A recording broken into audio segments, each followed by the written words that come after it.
evening. Welcome to the 900th meeting of ATMoB.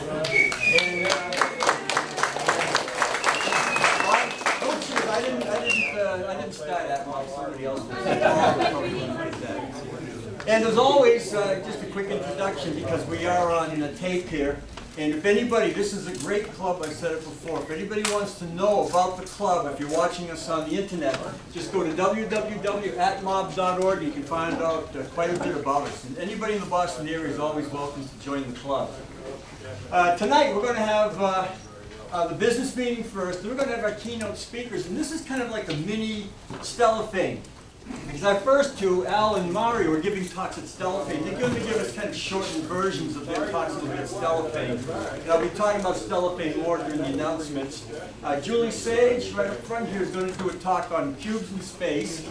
Jim Mahoney is going to talk about obtaining red mode for iPhone or iPad. And I know last time I mentioned everybody started cooling out their iPhones and doing that. For those of you that don't, he's got a handout and so forth, so he'll be doing that. And then Al Sliski's going to finish up with a talk about, it was a Princeton 36-inch scope, right? And we'll go from there. We have refreshments from Julie Kaufman, who was very kind enough. So thank her when you get a chance. She baked the cake, especially for the 900th meeting. So it's got a 900th meeting birthday cake. And if somebody remembers, let's get a picture of that. The only one who spent all of those was Mario. What? Okay, we're going to start with the Secretary's report, Phil Levine.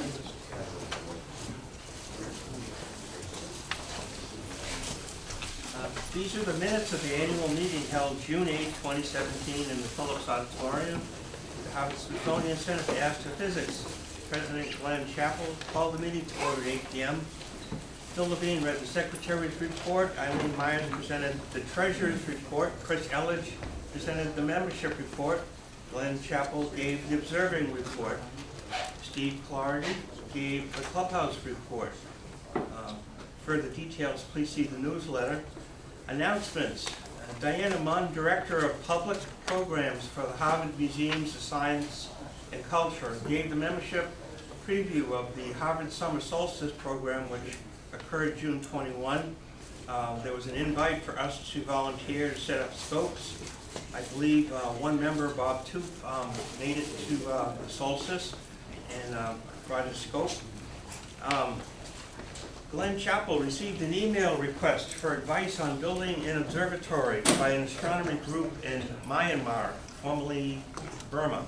See ATMoB announce message for details on providing technical assistance. Dick Coolidge brought and displayed an old reflector telescope with a handmade wooden focuser as an example of what an amateur astronomer would build back in the 1940s or 50s.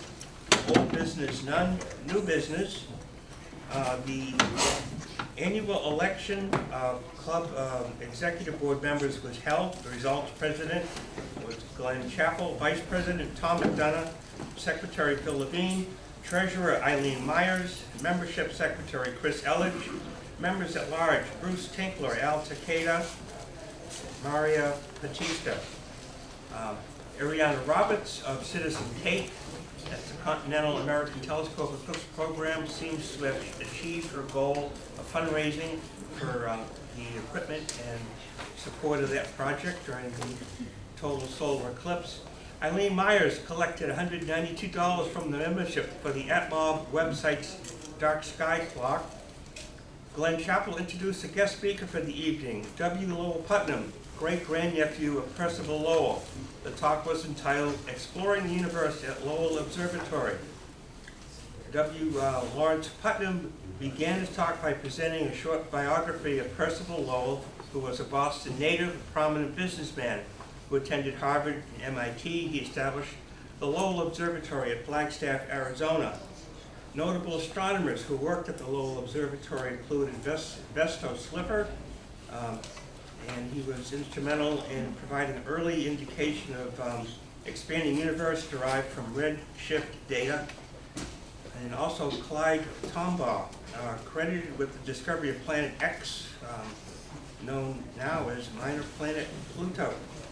Putnam presented some current accomplishments of the Lowell Observatory, participation in notable projects such as the Kepler Space Telescope and the New Horizons mission. The Lowell Instrument Group also built a key component for Project Sophia. W.L. Putnam reviewed the current Lowell Observatory facility. In addition to the original facility, the observatory has expanded to nearby Anderson Mesa. For further details on that, please see the newsletter.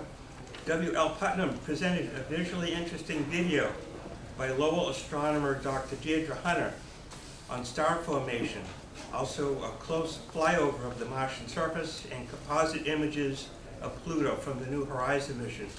Refreshments were provided by Phil Levine at that meeting. Glenn Chappell adjourned the meeting at 9:40 p.m. Thank you.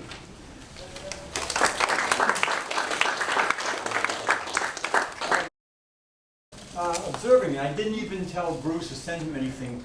Bruce, did you have anything about Ario? This observing committee thing is going to be very short because we have a lot of talks to give at night. But the only thing I put up was just something about the eclipse coming up. And I don't know if you had anything you wanted to mention to the club about that, or? Ario is, did you get the camera back together? We took apart the camera during the work party, not the camera, but the optical train, because there's a mysterious reflection, internal reflection. We recoded the interior of some of the extensions, and the telescope itself is working fine, pointing is fine. As soon as we get the camera back on, it's in operation. If anybody wants to use it, just contact me or Jim, and we'll get you set up. Okay, thanks. And we'll start retraining soon. As soon as it's back together, we'll start retraining people, anybody that wants to. All right, good, thank you. Yeah, I looked at a bunch of events going on. There were a lot of things. Venus is going to be near the moon a couple times, but I thought this is it. This is basically the summer for a lot of us. It's partial, even if you're up in this area, about 70%. And I know, how many of you here are actually planning on going to see the total eclipse? And again, I encourage you, if you will, we're going to have some talks in September. We can't have everybody give a talk, but major groups, if you want to give a result or a wrap-up of how your eclipse thing went. I'll be in the northern part of Missouri. I know central Missouri for ATMoB, right? Yep. And then some of you going up Oregon way, some of you going down the Carolinas, and there'll be a lot of mobility. That's the key thing there, August. I'll be showing up in Missouri on the 19th, and I'll be ready to go whatever direction, and I think ATMoB is going to be the same thing. Okay, as far as objects of the month and so forth, again, I'll do these quickly today. I picked out 2 months because we don't meet in August, and this is out of Sky and Telescope. This is Sue French's, her column for the July issue, and she did mention M13. And one of the things, and our friend Roger Ivester, a friend and member, has been really pushing about the propeller in M13, and so I've kind of added that one. How many of you can see the propeller? How many of you have ever seen it before? Not too many. Something to look for. And I'm trying to see it in this picture, because the slide's a little bit different, but this is a picture Mario took. Yeah, but that, it's a little bit contrast too from bright. that is way. Yeah. On the original picture, if you go to the website there, Mario's picture showed up beautifully. I know it's up in this area, I believe. Yeah, that's it. Yeah. That's part of it. There it is, okay. This, that.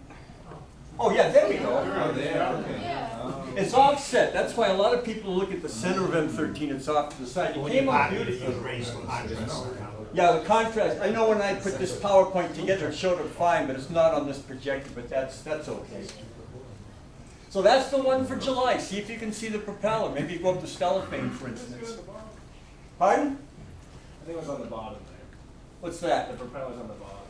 No, it's on the No, top. it's on No, when I put this PowerPoint together, it wasn't near the top there. I remember that. I see one on the bottom.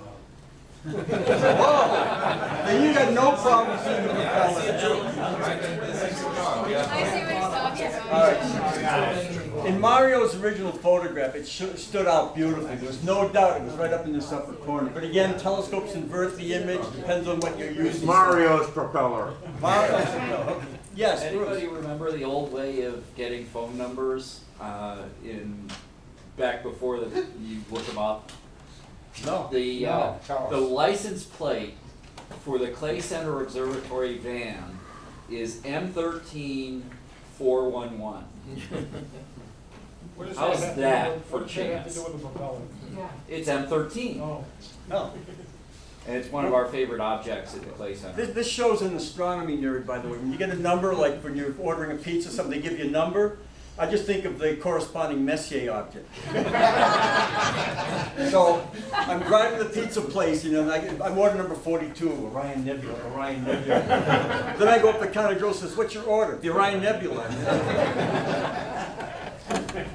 For August, M71, a globular cluster in Sagittarius, kind of relatively unobserved, and her whole her August article was about objects that are relatively not viewed that much, and M71 is a classic example. If you look at Mario's picture, it doesn't look much like a globular cluster, and in fact, for a long time, there was doubt as to whether it was a rich, open cluster or a very sparse globular cluster. Now we know it is a globular cluster after all, so that'd be something different to look for if you've never looked at M71 before or haven't really looked at it.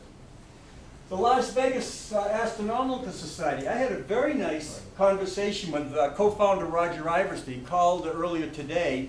They're sweating over in North Carolina where he lives, and up here I was complaining about the cold breeze coming from my porch. But I did want to pass this on. I've said it before. If you look at the, we did NGC, I think it was 6015. It was a galaxy in Draco, if I remember right. It was last month's object.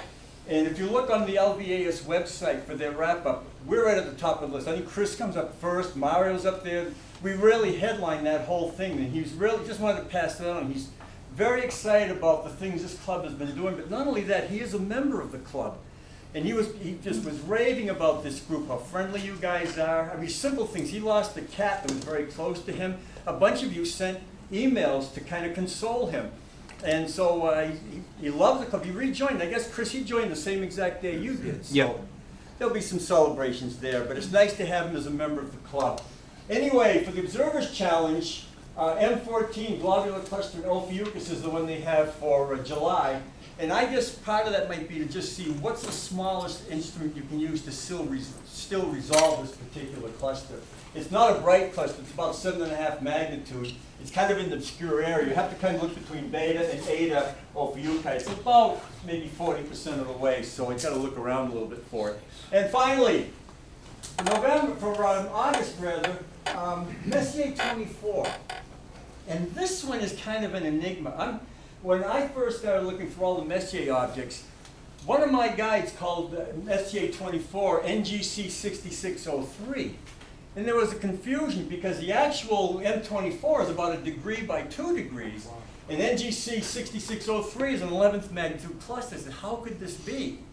And just to cover all bases, I decided not to check off M24 until I'd seen 6603, which is kind of hard for a little 3-inch telescope because its magnitude is 11. But I did catch it one night, which tells you how nice the skies used to be where I live. So I would say for the challenge for this one, it's not so much look at, and it's right up here, this large object right here. This is more skewed to the side, but there's that cluster. NGC 6603, so it's immersed in the star cloud, and that might be the target to look for when we get to the clubhouse. See if you can pick out that little cluster. So 24 is in the upper left corner? It's right here. Okay. It's above the teapot. The teapot kind of points to it. Okay. Craig Sandler had some picks for us. Craig, by the way, couldn't be here tonight, and apparently he's unable to make a lot of Thursday meetings because he has babysitting duties that particular time, but he picked out some nice objects. M6 and M7, those are open clusters near the stinger of Scorpio. This one's a beautiful binocular target. They're both very nice clusters. M8, the Lagoon Nebula. And this one, I don't know much about it, NGC 6520. It's got a Barnard dark area right next to it. Forget the number on that Barnard object, but this might be worth looking for. The cluster's right here, and then that dark nebula's right next to it. And it's in Sagittarius, not too far from Gamma. It's a couple of degrees north of Gamma Sagittarius. So those are his objects. One of the things I think that's kind of nice is now that we're being videoed, if you forget some of these things, you can go right to the, when you find it online, just go right to the play of this particular meeting, and you can get all this information there as well. Anybody have any questions, comments as far as observing? We haven't been doing very much of it due to the weather, but hopefully it'll get a little bit better. All right, Steve, we're going to do the clubhouse report. Steve Clark, there he is. We'll give him 5 minutes to limp up here.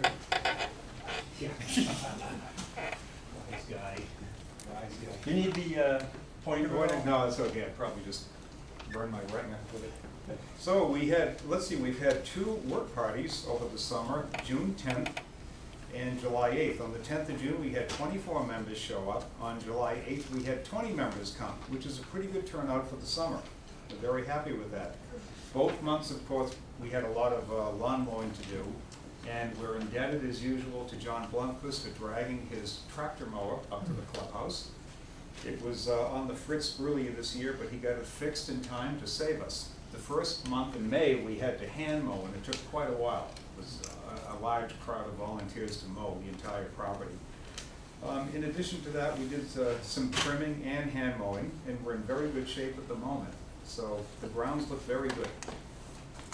John Marr, is John here tonight? John?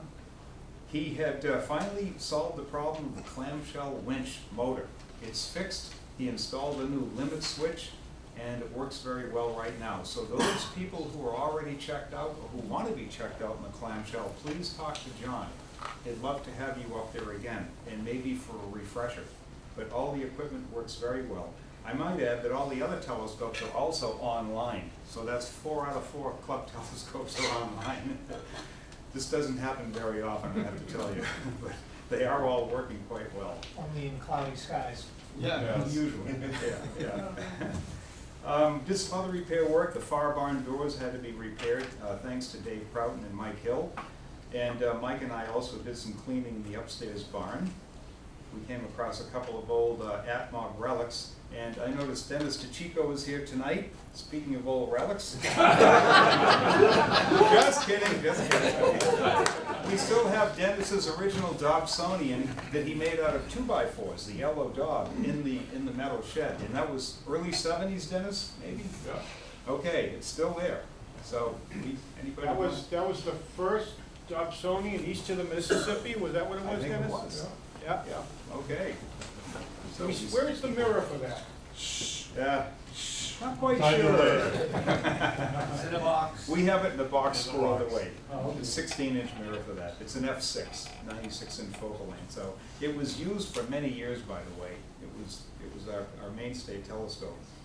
And once again, thank you, Dennis, for the donation. People also did some outdoor work, trimming back hedges, putting down some mosquito repellent stuff. Hopefully it'll work. And let's see, and again, thanks for the lunch crew, the gang that helps out every month for lunch and the cleanup. That really is a big help. Our next work party will be on Saturday, August 5th. Even though we don't have a meeting next month, we will have a work party on August 5th if anybody can make it. That would be great. So come on up and observe if we get some clear skies. Thank you, Steve. By the way, before I go any further, as you all know, I am definitely technologically challenged. This is the first time I got this thing to work right. But confession to be given, I had my son the other day teach me how to get a CD out of the CD player in my car. I could not get the CD out. And I meet with some other old timers on Dunkin' Donuts. There we go. Speaking of old timers, that's like the kids, they want to know what a record is or what an album is. But anyway, I came to Dunkin' Donuts, I complained to my friends, I brought the man, I said, how the hell did you get the CD out of this thing? And I showed them, first of all, I couldn't even find it in the manual. He didn't have anything about CD player radio, I had to thumb through page by page. And finally, because it doesn't say eject, the thing, there's a little button with an arrow, an upward pointing arrow on it. So I pushed the upward pointing arrow and nothing happened. I push it again, nothing. So I'm beefing about to them, well, my son, how do you do it? Well, there was another button with a little upward pointing, and that was when you had to push. So God help me if I pushed the wrong button, that could have been the ejection seat in this car. I have no idea. I would have been in the middle of Route 2 someplace with a car driving off. Okay, I want to start. I did get a couple of emails about a couple of people who have passed away that a lot of you are familiar with. Dave Middleman apparently was a former club member. Does anybody that knew Dave have anything they could just... Card member. Pardon? He was a card member when he passed. Oh, he is? Because I looked on our website. I didn't see it. Could you tell us anything about Dave? Dave is a gentleman who made a lot of money at Harvard. He worked on their funding. And he chose to spend his money on science and communities and people and astronomy in particular. Had several observatories that he funded and observing projects. And he was quite generous to our club. Every year he gave a very nice donation to our club. And I mean, very nice donation to our club. So, Thank you. And there are folks who know him, the Stellafane, who've worked at his observatories. Now, Howie Glatter was not a member, I understand, but he's very familiar to a lot of, you've mentioned something about him too. Anybody has a couple of things to say about Howie and his memory? Go ahead, Mario. Yeah, he's an amateur like us who came up with some good ideas and turned it into a business and did a very good job at it. And I'm happy to say that I've known him way back.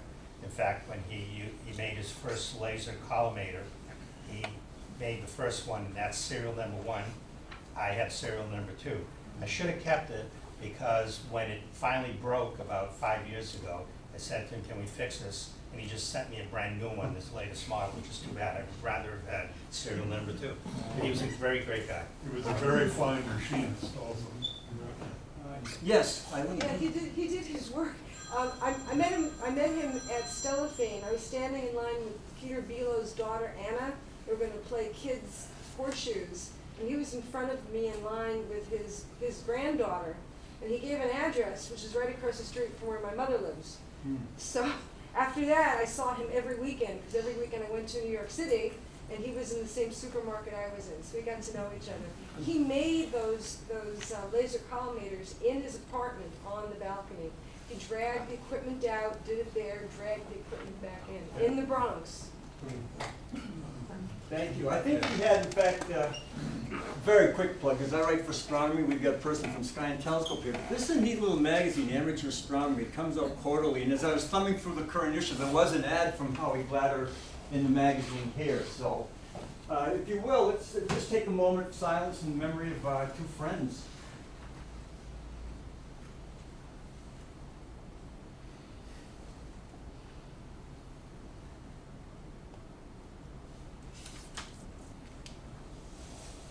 Thank you. And I would ask, by the way, I appreciate the people that mentioned these for me. Email me if you know of somebody that's close to the club, a member obviously, or somebody that really has been associated with us. Please send me an email if you can give a little brief bio, or very nice, come up and say a few words about the person when we do this. Somebody had their hand up, Bruce. Yeah, Glenn, I just wanted to mention about Dave Middleman. Those should be T's instead of D's. Oh, okay. But David donated the camera that we use in Ario, the ST8300 camera. Okay, thanks for adding that.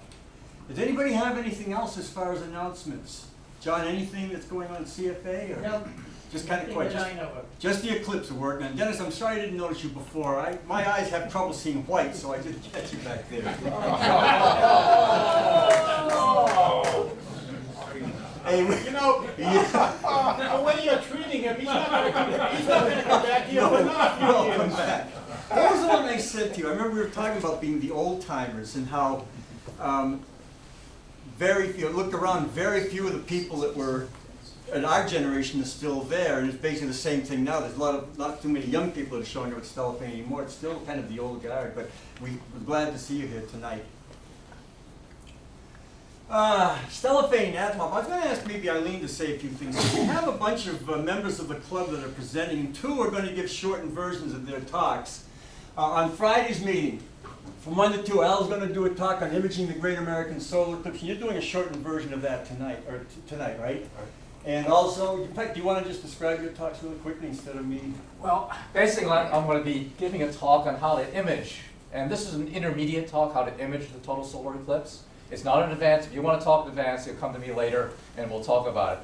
But I'll explain more during the talk. I'm also going to do a demonstration on the field with my solar telescope and just answer general questions that people have about imaging the total solar eclipse. Also, on Saturday, I'm doing a talk in the library on how to make simple solar filter holders. That should be nice. Thank you. And that evening, Rich Nugent is giving a talk on the James Webb Space Telescope. Rich, I know, is here. A couple of things about that? Sure. Well, I got interested in the Space Telescope. It's the next generation. It's the successor to the Hubble telescope. It's going to be an infrared telescope that will actually launch hopefully in October of 2018. out of French Guiana, and it'll head out to the L2 point, Lagrange number 2 point, about 1 million miles away from the Earth, in a direct line with the sun. So it'll be always at opposition in a halo orbit. The L2 spot in space is not 100% stable, and so to keep the telescope out there, they'll put it in quite a large halo orbit around L2. I was originally hoping that we'd be able to actually see this telescope. It's got a big sun shield as the area of a tennis court, and it's made out of Kapton that's aluminized, and I thought, wow, we might actually be able to see that thing. But I've been communicating with some folks down at the Space Telescope Institute in Maryland, and it looks like there's no way we'll be able to see it. It just doesn't have enough diffuse reflectivity to be able to see it from that far away. But that's what the talk is on, a little bit about the history of space telescopes, some of the science that James Webb is going to do, and some of the hardware. It's pretty cool. It's got a 21.3 foot mirror, effective mirror surface. It's all origami. It's all going to be folded up. Fingers crossed it all deploys properly. So it's October 2018. So that's that. I thought I'd give a talk on that. Hey, thank you. And I'm giving that an Arctic Conjunction as well in September. Now, I heard something on, this is a separate thing, but there's a satellite that's going to be launched. It's going to be magnitude -10. Well, yeah, I was going to ask Julie if she's going to talk about that. You're doing CubeSats? Yeah. It's a 3. Oh! We can talk about that one? Not CubeSat. It's not CubeSat. Hers is something different. Something It's just on different, the okay. sounding rocket. All right, well, we need these -10 magnitude satellites. Let's fill the sky with them. That Maya, if that's how you pronounce it, it's deploying, it's launching either tonight or tomorrow. It's on the 14th of the month from the Soviet Union. It's a 3-unit CubeSat, which is about 10 centimeters by 10 centimeters by about 35 centimeters. So it's this little tiny thing, and it's going to deploy a tetrahedral reflector, each side of which is about 4 square meters, to produce an artificial star, if you will. And they're suggesting that it might reach -10th magnitude. So just as soon as we get rid of the full moon, now we've got a -10. It'll be cool to watch. It'll be cool to see. Not when you're trying to see a 11th magnitude galaxy or something. Let's see, Mario, you'll be giving a talk on Saturday, 11 o'clock to noon. You want to give and again, I think he's giving a short version of that tonight. Well, very simple. Don't stare at the sun except between second and third contact. The other 59 slides, just fluff. Then that means we don't have to go to Stella Day? I don't think so. Eileen, I'm going to let you handle the rest of this. I'm not familiar. Larry Mitchell, it'd be something on visual observing, which sounds like a good talk, but there's also your baby here, the Observing Olympics, so I'll let you I describe met that. Larry Mitchell a couple of years ago at the Texas Star Party. Nina Craven and I and Steve Clarity drove down and got to look through Larry Mitchell's 36-inch telescope. Needless to say, this guy knows the sky very, very well. And he made up a challenge for the Springfield telescope makers, saying you shouldn't just make telescopes and that's it. You have to use them. So he made up great lists for last year, and you win a pin. You get awarded a pin if you find 15 objects. And we did it again for this year. You win a pin if you find 15 objects. And we'll be on the field just below the McGregor Observatory. So I'll have the pins. All right, thank you, Eileen. Old business. I did check the website for member picks for the website, and it's still about 1 in 10 people. We've got all these just kind of silhouettes of non-people. So again, we appreciate if you get something in the club. And in fact, I'd be willing, if anybody tonight wants a picture that we can put on the website. I've got my cell phone camera here. I'll take pictures and I'll send them to Chris, and we can get you on the website, or just do it on your own. It just looks kind of weird to have one face in every 10. And I don't believe that's accessible to the general public. That's strictly for club members, right? Yes. So it's kind of nice just to, if you want to place a face to the name, to just have our pictures in there. So please do that. And again, I'll be glad to take a picture of somebody here to send to Chris. Maybe that should be a requirement on the online membership application. That's kind of tough, because there could be people that, for very honest reasons, don't want their pictures posted. You know, I remember as a teacher, we used to put a picture in the paper. A bunch of kids went to science fair, just put it in the paper. Now you have to get a permission slip, because there are situations now, so that could be a reason why. But again, if you want one of us to take your picture, good to go. Did you have much to say about Project Panoptis? Or? It's, for those who are following along, I've been building this robotic telescope, and I've committed to having it, I've entered it into the Stellafane mechanical competition, so I have 7 days before I pack up the car and go, so it's spread all over my loft at the moment in pieces, but it will be in approximately together, mostly working by then, I hope. So if you're there, please come see me. Okay, thank you. Just a side, again, it's really kind of neat to see in this club, we have so many people participating in Stellafane, and then also this Las Vegas challenge there. So many of our club members are doing that as well, so it's nice to see us getting involved. Any new business? All right. The September speakers, this will be up to the club, but again, a lot of us are going to have these Eclipse adventures, so we'd like to get kind of a summary. Oh yes, Ricky, go ahead. No. Oh, Maria. Oh yes, okay. Let me bring up. I think we're going to have to work that in. We will do it definitely. Let me see if I can get the lights back up. And I hit hi. Close your eyes. Okay. I used to work at a planetarium, and you don't want to forget and put up the lights after an audience. But I tell you what, when you hear kids acting up, you'd hear rustling and giggling. I'd hit the switch. They deserved it. But literally, I put those lights on. I see feet in the air. Somebody's climbing over a chair. It was ridiculous. Just one particular group. Maria Batista, who is our newest member at large, was very nice enough to bring in some items for auction. I'm going to try. I want to get that because I don't want to run the meeting too long. But these are excellent objects. I'll just show a few. It's a glass set. It's a solar system glass set.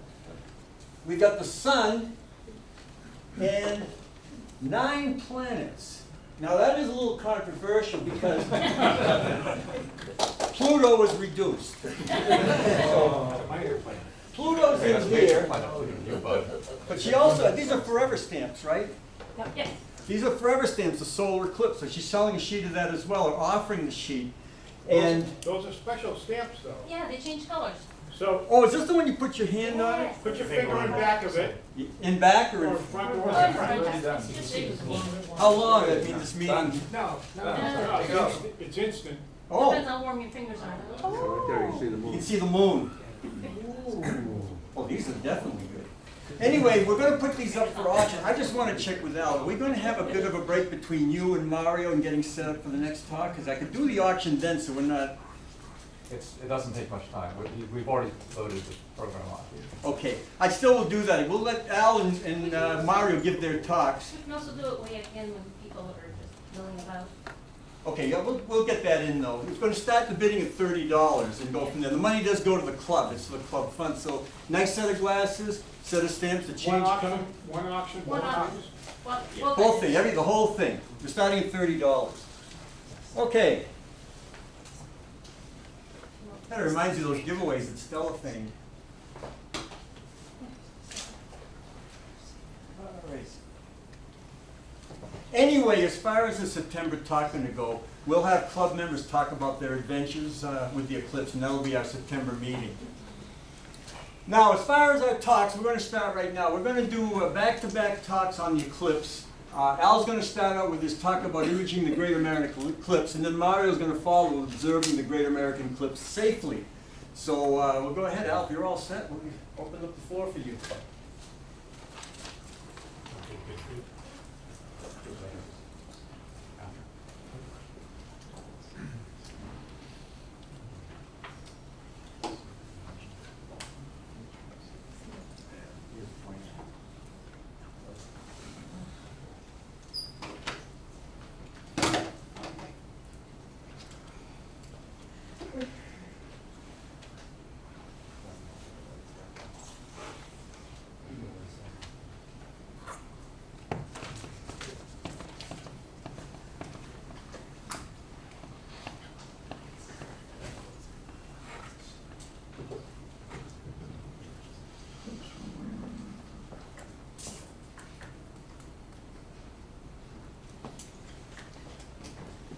Don't push the button with that arrow pointing up. You know what the data's going to do. All right, can everybody hear me? Okay.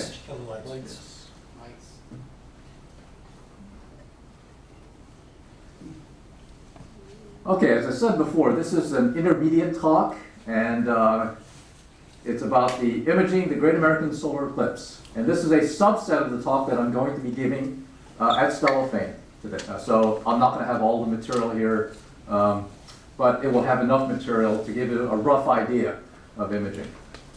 So a lot of us have gone to some of these eclipses all around the world. Of course, the one that we're going to see is, of course, this path here, the total solar eclipse, the Great American Total Solar Eclipse. And, you know, as of a lot of us, we have gone to various locations, like Hawaii. I went to Hawaii, Egypt, China, and Australia. For this one, finally, we got a total solar eclipse in our neck of the woods. And, of course, we are going to be here in Missouri. At least some of us. Some other people are going over to Oregon, Idaho, and other places around the country. Some people are going to do, at the last minute, start dashing down to South Carolina. Anyway, let's talk about just some of the things that people will be using. So you can use webcams, you can use point-and-shoot cameras, they can be used. We can even use phone cameras. But what I'm going to do is I'm going to use a digital single lens reflex camera. And I like the digital single lens reflex camera because it's a single shot, it's unmodified. And these are some of the data for the cameras I'm going to use. I'm going to use 3 cameras. These are T1i Rebel, just a red standard old lower cost digital SLR. I'm going to use a T4i Rebel that I just got recently, and a 1D Mark IV. And one of these cameras will be used for movie making. I haven't quite figured out the exact sequence yet, but one will be used for movies, and the other 2 will be doing still images. And of course, these are very large chips. You see the 22 by 5 by 15 millimeter, and the other, the APS-C H chip, is 27.9 by 18.6 millimeters. So these are large chip cameras. So let's talk optics. Now, I took this from that Fred Espinet's site, but it gives you a rough idea of some of the focal lengths for some of the optics you can use. Let's say, as an example, you want to use a 24 millimeter. Well, it's got a very, very tiny image. However, saying that, you might be able to be doing a background scene, maybe looking at a background scene, object in the foreground, and so you can use maybe a sequence of images. We have standard lenses, such as 105 millimeters, so this is the image scale you get approximately for 105 millimeters.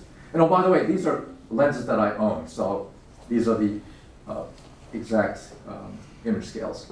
So telephoto lenses, such as 200 millimeter or 400 millimeter, and that's a 200 millimeter image scale. That's a 400 millimeter image scale. Now, I've used this in 4 eclipses. I was only successful in seeing 2 of them. Total solar eclipses, but this is a 400 millimeter scale with a 1.4 times adapter, which gives you an effective focal length of 560 millimeters. Or you can use telescopes. And of course, this is my 92 millimeter refractor, which gives about 506 millimeters.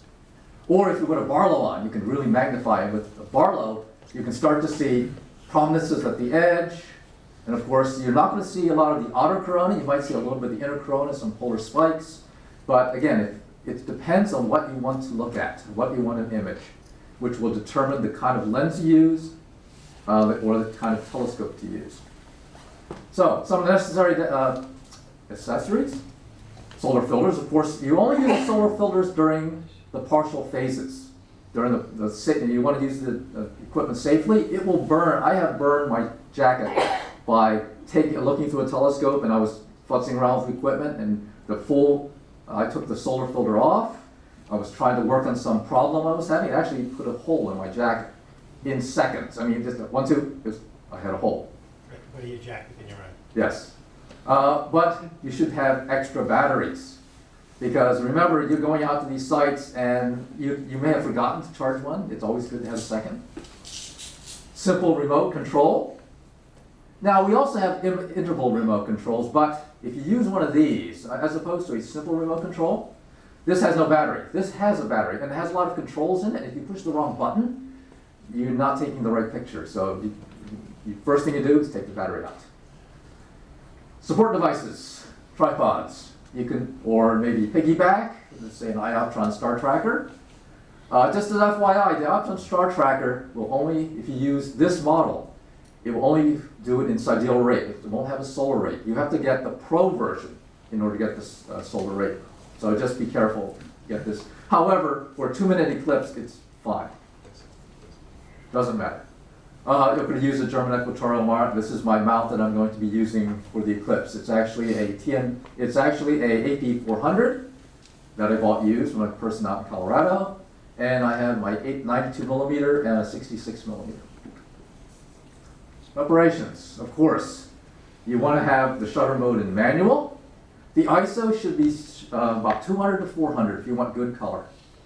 You want to have raw images. You want to shoot raw. You don't want to shoot JPEG. It's lost compression. You lose information. Mirror lockup, you want to have that enabled.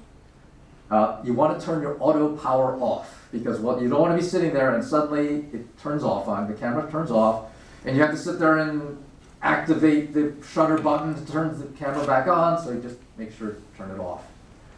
Turn off your flash.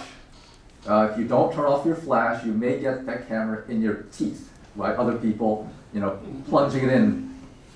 Anyone who leaves the flash on gets left behind. And next, of course, turn the image stabilizers off.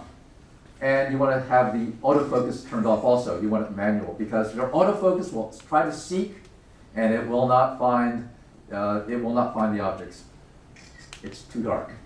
Why do you have the image stabilizer off? Because what will happen with image stabilizers, a lot of them, what will do is, if it's on a tripod and or on a mounted telescope, it'll start to actually vibrate. The image stabilizer won't know what to do because it's looking for human motion, up, down, left, right, a movement. And what will happen? If you don't move, it gets confused and actually it starts vibrating. And so you won't get a sharp image, so you have to have that image stabilizer turned off. You may not see it, you'll never see it in the lens. If you look at it, you won't see it shaking, but it's micro shakes. All right, so this is my setup that I used for a few of these eclipses. Of course, it's a Canon 20D, older DSLR with a 400 millimeter 5.6 with a Mylar solar filter in front.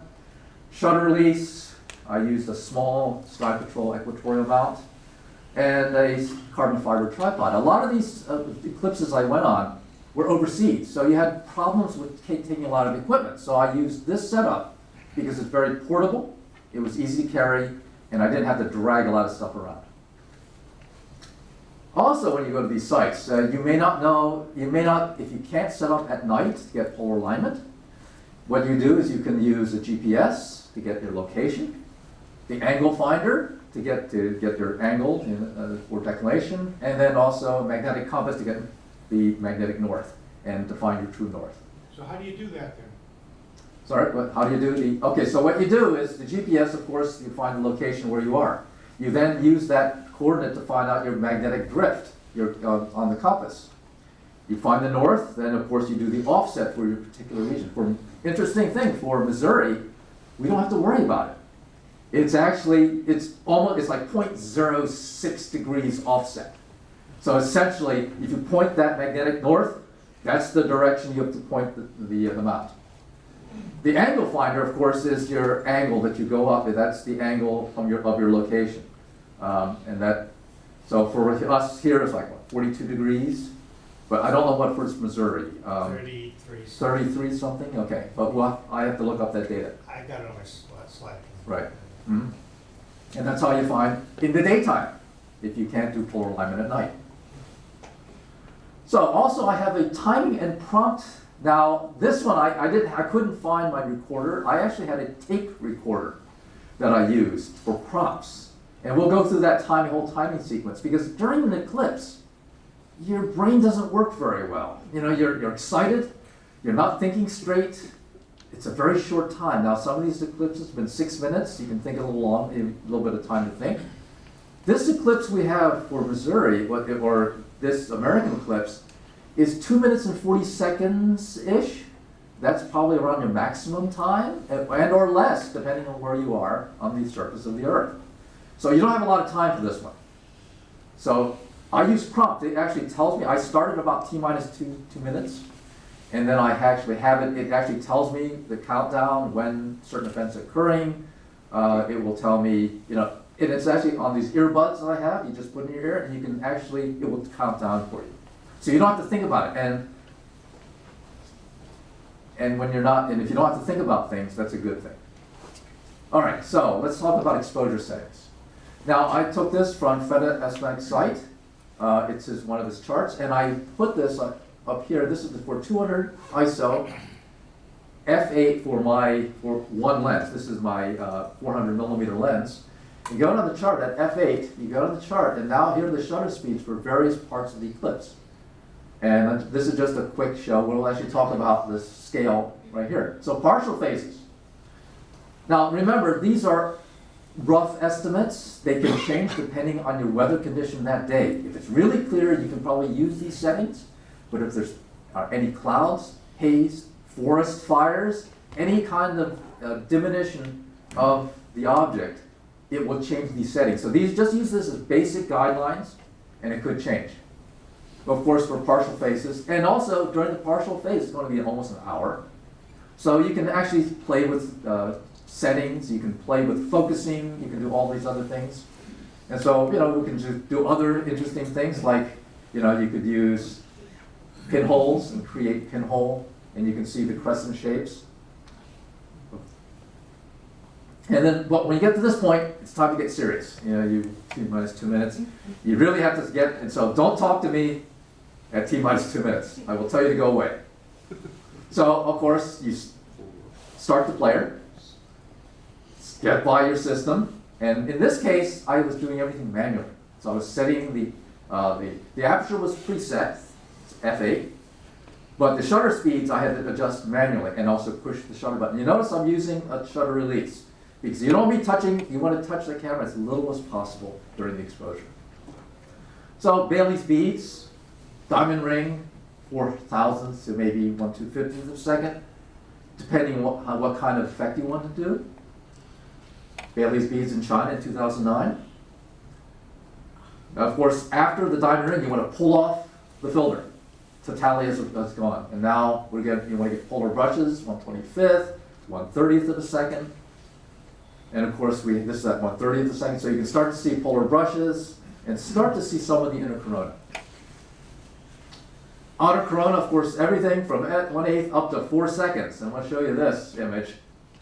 That's at 4 seconds. Now, it's a little bright because of the projector, but what's interesting about this shot, look at the inside. You can see the moon. Now, everything else is out here is all blown out, but I don't care, because if I'm getting this, if this is what I want, that 4 seconds will give it to me. But I'm going to be taking a lot of images. And at Egypt, you see all the image. I did actually 4 sequences from 1/25th down to 4 seconds, back up again, back down, and back up. And of course, halfway through this eclipse, somebody's yelling at me in my recorder. It's telling me, stop taking pictures, move away from the camera. Because at this point, you want to actually look at the eclipse. So even if you're taking pictures manually, you want to look at the eclipse. It only happens once.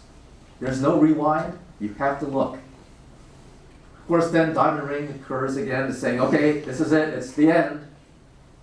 Put the filters back on and start doing the partials again. And at this point, we're doing this in the summer.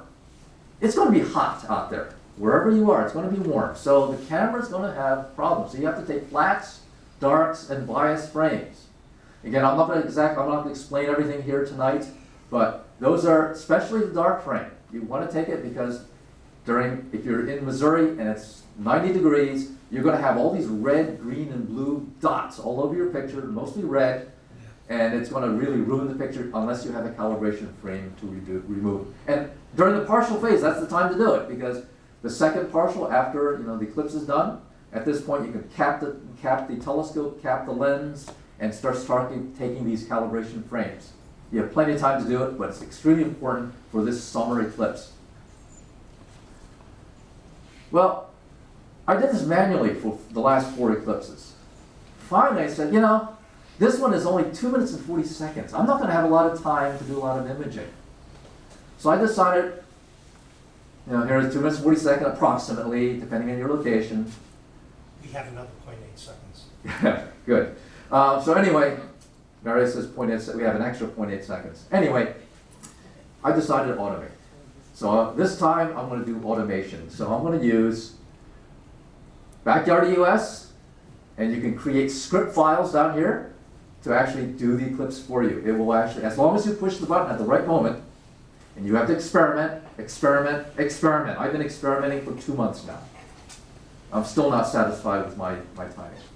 And the other is Images Plus. I use Images Plus for a nighttime DSLR imaging, but I find that you can also do the same thing. You can create script files. And so one camera will have Backyard EOS running the automated sequence, and so all I have to do is at a certain point in time, I just said, go on the two computers, and it will automatically take the picture. And I think the third camera will just turn on the movie mode, and I'm going to sit back and I'm going to watch the Eclipse this time. Even if it doesn't work, this is a good training for the next Eclipse.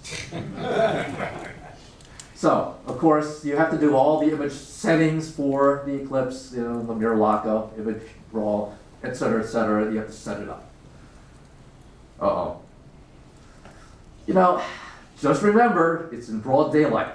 So, a little hard to see the screen. You need to focus if you can't see the screen. And of course, the same is true for laptops. By the way, this is a test. This is a Market Basket bag. And it actually did it fairly well, as long as I did one extra thing.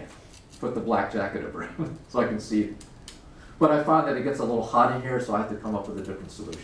It gets too hot within that. It's not ventilated.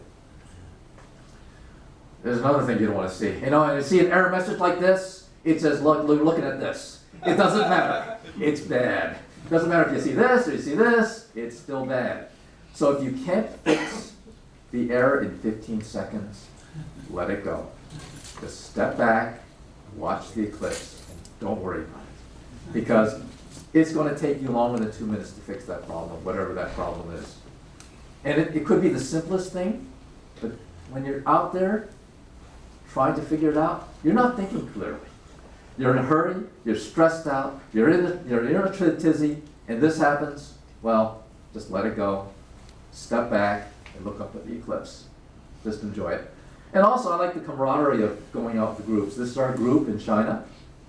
And it's not just about seeing the Eclipse, it's also about getting to see people you haven't seen in a while at the Eclipse.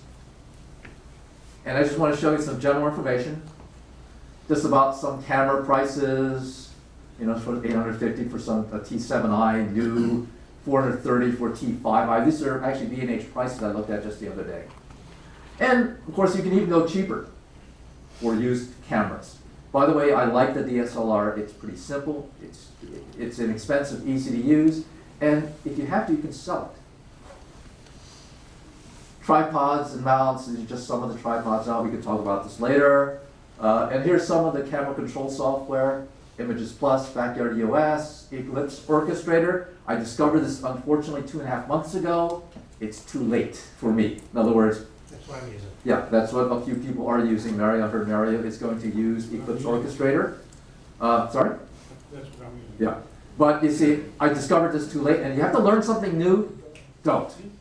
Go with something you know. If manual is what you know, use it. If you know these two software, Images Plus or Backyard EOS, I prefer to use something I know rather than, maybe for the next Eclipse I'll try that, but not now. The Canon utility is also free that you get with the camera, and of course there's also a higher price system like Maxim DSLR. Image processing, GIMP, Photoshop, Images Plus. You also have a few other, Deep Sky Stacker, AutoStacker, Registax. If you want to use these two, around AutoStacker, Registax can be used for the webcams. I decided not to use the webcam because of all the controls and it was just too complicated. And I said, I don't want to go through this complicated mess. And of course, here's some Bright Aesthetics site, Mr. Eclipse. Eclipse a file for weather, climate forecasts, Jared Rodriguez Solar Eclipse page, and NASA and spaceweather.com. And there are other things, like there's a timer out there, magnetic declination calculator. That's what I used to find out. It was like 0.06 offset from north, so I'm not going to worry about it. On US Naval Observatory Eclipse page. And just a few other general websites and some other reference materials and books. So, there's guys. Good luck. Enjoy the Eclipse.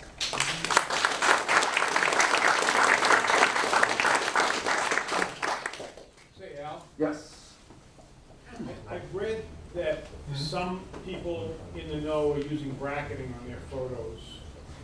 And I was using bracketing there. If you notice all those pictures of different shutter speeds that we used, let's go back to that real Using quick. automatic bracketing then? Yeah, as a matter of fact, yeah, with the camera, with the control software.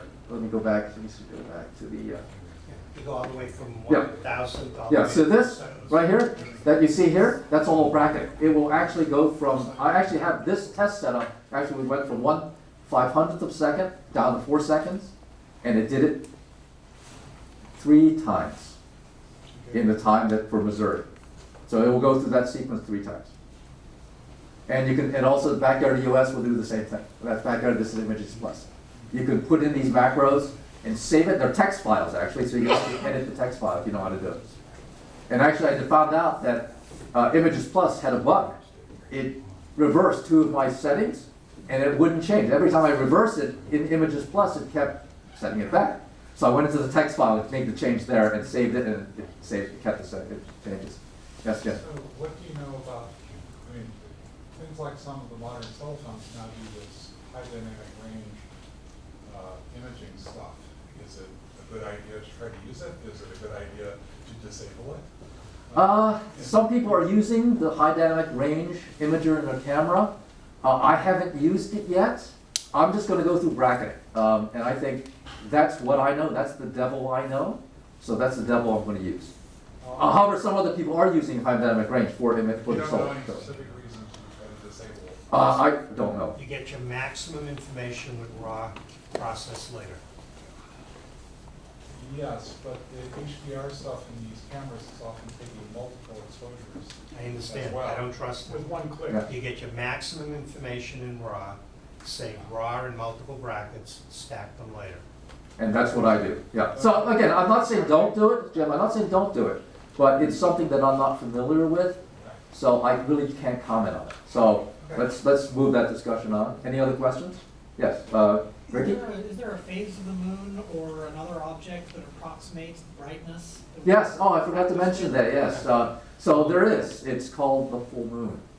We got one more full moon left that you can do the experiment on, and that's what I actually did for my video camera. Actually, the DSLR has a video mode on it, and I was out there last like a week ago and tried it, and it actually works. But I found out there's an interesting thing. A lot of these cameras are automatic, so be careful. However, on the DSLR, the Canon DSLRs, I found out that the same button, which is the aperture compensation that you use for still pictures, you could dial it back and dim the object because it was too bright.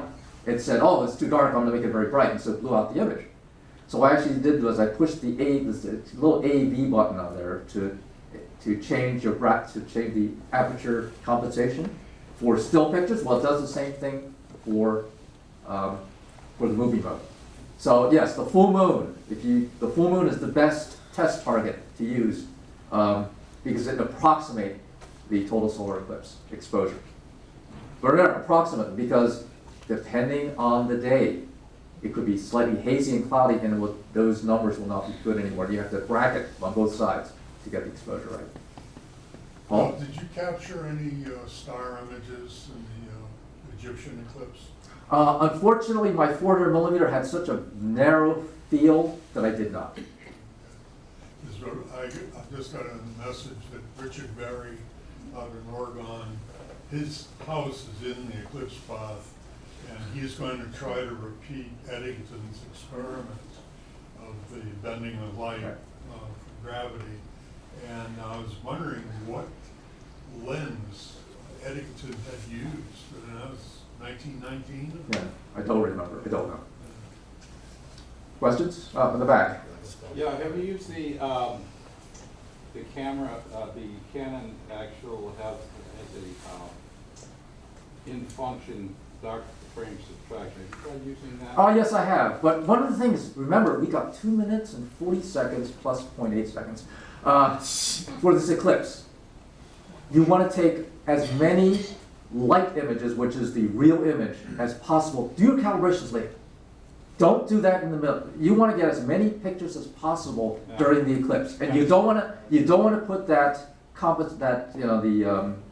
what do you call that? What was that again? Dark frame. Dark frame subtract during the imaging. But the thing is, you only shoot at like 250 to a second when you shots. They feel boom, boom, for the most part. Yeah, I've tried on Astro Pictures. I believe it only kicks in on exposures over a second long. And you're basically taking 2 exposures, so it takes double the amount of time, which, you, as you just said, you can ill afford to waste. And I didn't see any benefit from it. right. Well, that answers that. Right, so there it is. Well, it has to be above 1 second, more than 1 second. So there, also, you always want to take as many good pictures, light pictures as possible. Yes, Bill. You'll have to take your flats during the day. How do you do your flats? Okay, it's very easy. You just take a white t-shirt and you put it over the lens that you use and take a picture that is approximately 30% on this here. You see, if you turn on your histogram setting, you'll see a little peak, a little bell-shaped curve. You want the very peak of that to be not halfway, but about a third of the way over. From the zero on the left, you go over to 50% and 100%. You want to be about 30%. So all you do is take a white t-shirt, put it over the lens, and take a shot. And you can adjust and if you're not sure, take a lot of pictures and just take a number of pictures, and you should see that histogram curve move, and you should be about roughly 30%. You do not want to go above 50%, because once you go beyond 50%, you lose detail. You can never bring that information Are you back. talking about the height of the histogram? No, the peak, where the peak, you're going to see, let's say this is a bell-shaped curve here. Yeah. That peak right there, where the highest point is, you want that 30% line is scale. about 30% scale. Okay. Now, there'll be a line that goes up and down, and you've got 0 to 100. Well, you don't want 50, you want to go about 30% And how roughly. many flats did you take? Sorry? And how many flats do you take? 10. Okay. It's not the sun, it's your optical configuration of your lens. If your lens has artifacts in it, especially around the edges, you'll see it. That's true. Dust modes. Clean your lens. Vignetting. Dust modes, vignetting, exactly.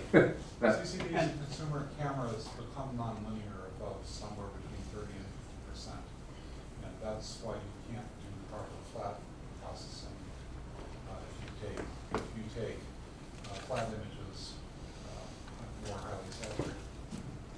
All right, question. They match your apertures when you take your flats.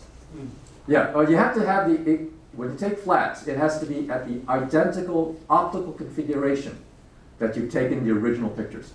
You change anything, you turn your camera a little bit, you put a filter on, you do anything, it will change. So you have to be at the exactly identical optical. You cannot loosen the knob and turn it. You can't do anything. It has to be exact. Cannot change. Okay, one more question. All right, well, thank you very much.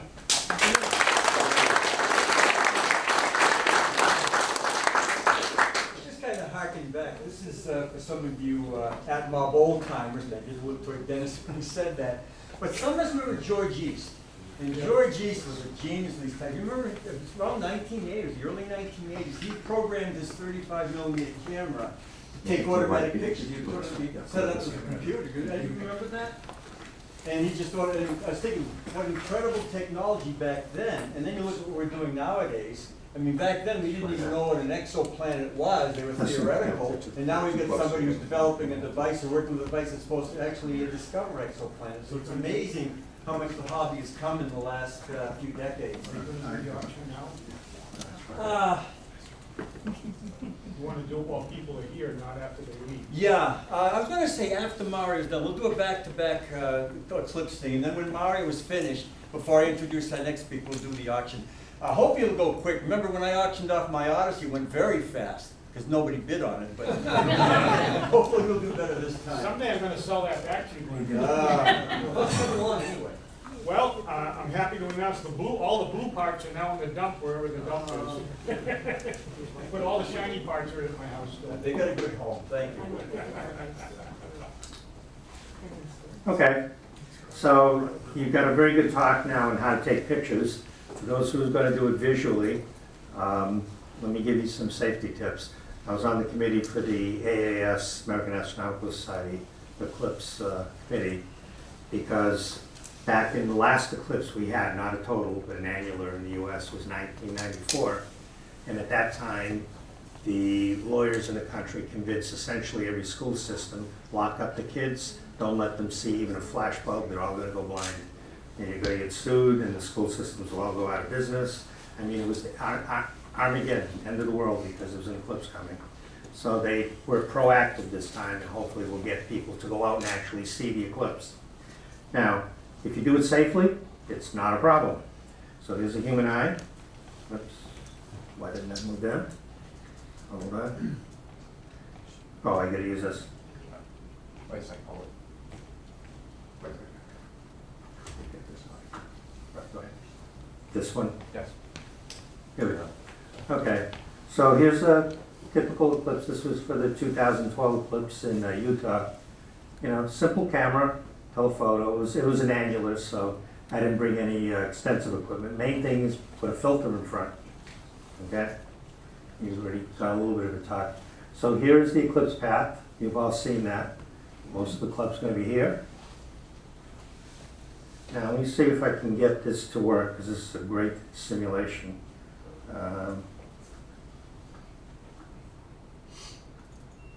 Whoops. How come that? Hmm?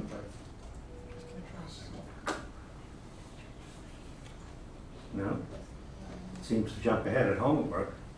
All right, don't worry about it. It's not important. It just was a nice simulation of the eclipse going across the country. Not important. What's that? So, here is, I think Bernie Boltz took this. So you have partial phases, totality, in this case 2 minutes 40.8 seconds, and partial phases after. I don't know what happened to this, must have missed a shot. During all the partial phases, make sure, absolutely make sure you're using a filter. I already gave you the shortened version earlier. Okay, always use a filter unless you're at absolute totality. And the reason is, the human eye actually doesn't have pain sensors. What you feel is the heat from the infrared light from the sun, and the ultraviolet light also causes damage. The problem is, when you get down to a crescent, there isn't enough light to create enough heat to give you pain. That's a problem, because there is enough light per arc to create a nice burn of a crescent in your retina. Okay, and that's the only problem with looking at the sun. Here, everyone, I mean, if you went out and stared at the sun, very quickly you're gonna look away because it's kind of painful, right? You've all been on a beach and you don't stare at the sun. You learn that very early in life. But here, it doesn't cause enough pain. So if you were to stare here, you could probably do it, but it's not a good idea. During totality, of course, take off all filters and stare at the sun, and put the filters back on. So some of the state governments are getting worried. They're actually set up committees for the eclipse. Your human eye is like a mini telescope. It's got a lens, it's got a light collector, and it focuses it all in one spot. So, and this is your, if you're going to stare at something, this is the section of the eye that you're using, which is where you can see the most detail. The problem with that is, of course, if you burn that out, you have significant eye loss in terms of function. You don't want to do that. Here's a human eye, retina. So here's a normal human eye, macula, which is your highest resolution. Okay, here's a laser damage to a part of the macula. Here's 3 laser macular. This is why it's not a good idea to stare at a laser either. Okay, it creates problems. You can, the human eye is really good at focusing the light onto your retina. And once this damage occurs, it's permanent. You live with the rest of your life. Don't let that happen. So you need proper filtering. And by proper filtering, I mean something like what John has in the back. They're very cheap. All it is film that blocks both ultraviolet light and infrared light. And why do I stress that? Because visible light you can see. You don't see the infrared light. The infrared light is actually what cooks your retina. There is a company in Ontario that's selling eclipse shades that aren't certified. And the AAS found out that they actually don't block infrared very well at all. And this company's trying to market it under different names. So unless it's certified, don't buy them. And if it says China on it, be very careful to make sure it's certified. Okay? The ones that John has are fine, by the way. At least I hope they are. So here's the warning, yeah. So unless they say ISO 12312 International Standard certified, they may not be okay. So this is the best way to look at an eclipse. Just stare at it during the partial phases, which if you're not going to Missouri or somewhere else, you're going to have to use this for the entire time, of course, because you don't have totality here. But if you're in a totality area, you wear these until roughly 15, 20 seconds before totality. Al has a little prompter. My computer is going to yell out 30 seconds, 15 seconds, filters off, 10 seconds. Okay, so that's my prompt. So same idea. I don't want to think. This time I'm going to use an Eclipse orchestrator, and basically I have two telescopes side by side. One has my camera, and it's going to be completely automated. I pushed the button once, and I'm not going to think about it anymore. My job the entire time will be to look through the other telescope and just make sure it stays centered, in which case I get to actually see the eclipse beginning to end, which is perfectly fine. You can get fancy, okay? As long as they're certified, I don't care what they look like. All right, and there's lots. Binoculars is actually the best way to look at an eclipse. 10 by 50s are actually perfect. They give you a nice big image size. You can see the prominences. You can see the corona excellently. So put filters in front. You can buy them. You can make them. I'll show you that. Or a very small telescope. Give you a good field of view. And then when it says that take the filters off, which is about 10-15 seconds before, you can see the diamond ring, Bailey's beads, that you can stare at, because it only lasts a second or two, and then stare at the entire totality. And then there'll be a prompt saying filters on. Because at that point it should be pretty much obvious when. So use proper filtering, binoculars, small telescope, cameras. What not to do. And people have tried all of these, and there have been injuries. Sunglasses don't work, okay? First of all, they don't block enough light for the partial phases. Secondly, they may not block the infrared light. Not all sunglasses are made for that. Some allow too much, most of them block ultraviolet light, but they don't necessarily block infrared, and they certainly don't block enough light. You're talking about 1/10,000th. This is like 80% for most sunglasses. Multiple sunglasses don't help. Don't do that. Mylar balloons, you don't know if you have creases in it. You don't know if you got pinholes. Not a safe thing to do. Food wrappers, no, don't do that. Smoke glass, how do you know the smoking is even? And these are your eyes we're talking about. X-ray film, don't do it. The only X-ray film that could have been okay would have been with silver, and it would have to be evenly exposed, okay? So if you have a bone exposure on it and the light comes through, not a good idea. But you shouldn't use that at all because you can't guarantee that it's exposed properly. CDs, stacked welder's glass. Certain welder's glass are okay, but they're designed to stop ultraviolet light because that's what welding does. They're not all designed to stop infrared. Unless you got one that stops infrared, these may not be safe. You have to find out what you got. I personally wouldn't trust them. Proper filtering is damn cheap. You can buy one now for $1 in the back. I mean, why do you want to get something that's not safe?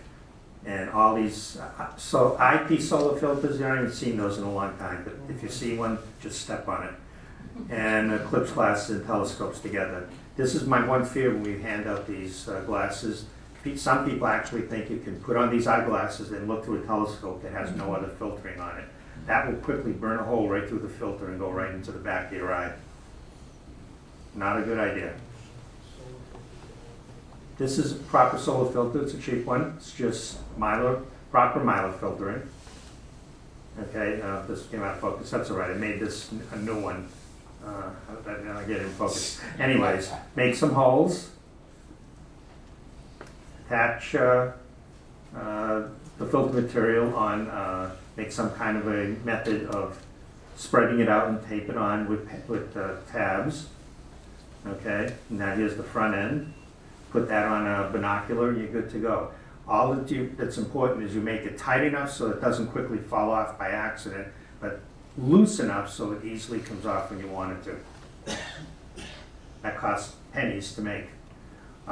You can use a Herschel filter. I'm not going to because I don't want a minute before the Eclipse take off a Herschel filter and put another one on. But if you're in a partial phase only, that's a very good way to go. Front end filter, that's what I'm going to use.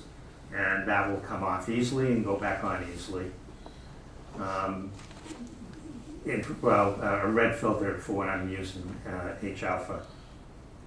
Okay. Don't do any of these. We already actually discussed that. All right, so if you don't have any of those, or if you're with a bunch of kids and you want them to see the partial phases like up here, you can just put a pinhole and watch it on a piece of paper down below. Telescope, same thing. Don't look in it, just project it on the back and you can see the partial phases. Rick Feinberg developed this thing called a funnel. You can buy these in stores apparently and just project, let the little telescope project on. Again, good for if you're only in partial phases, but if you're in totality, you don't want to be fiddly with that. Al already kind of did this, so there's different sizes with different millimeters, and okay, here we go. Here's another. You can see the Eclipse. That would be the actual size of what's total. Here's an Eclipse over Aruba. Back in, that was 98 from space. Here's one that was 99 in Europe, and we were in Hungary. You can see the shadow of the moon moving across. Okay, someone asked about a star. There's a planet over there. I think that was Venus. And how many people are going to try to drive? Where are you going? Columbia. Yeah. Okay, that's fine because we're over here. I'm just going to warn people, South Carolina is a little bit behind the times, and they just realized, they thought everyone was going to come spend the time in a hotel, and they just realized apparently a week ago that there's going to be like 10 million people coming from two directions, all trying to get to the center line where there's no off-ramp. Okay, Route 95 is going to be one gigantic parking lot, the whole East Coast. And they have no idea what they're going to do. So plan ahead. Don't try to get there that morning or an hour before the eclipse and expect to see something. You're just going to get stuck in traffic. There are people going over here. That's fine. I know Sky and Tel is set up here. Well, I'll tell you the reason why I went here instead of here or here. Okay. St. Louis, it has Major Bridge going across the Mississippi. If it's cloudy, and by the way, the day before, we'll look at the weather prospects and decide where to go. We have Fred Ward coming, and wherever he says to go, I'm going to go the opposite, and I guarantee you we'll be That's why we've always missed them. If you're on this side of the river and you're cloudy, which way do the weather currents go? They go west to east. So if you try to run this way, you're just running with the clouds. You want to go this direction to get out of the clouds banks. The problem with that is you have about 10 to 15 million people in this area that have come to see the eclipse. So day of the eclipse and it's cloudy, you're going to have about 15 million cars trying to get across one bridge. I don't want to be there. So we're on this side, which is good. And if it's cloudy, we have a second site here. And if it's cloudy, we have a third site here. Hopefully, we don't have to go any further. I probably should have stopped there. The rest is, just go quickly, see if there's anything else.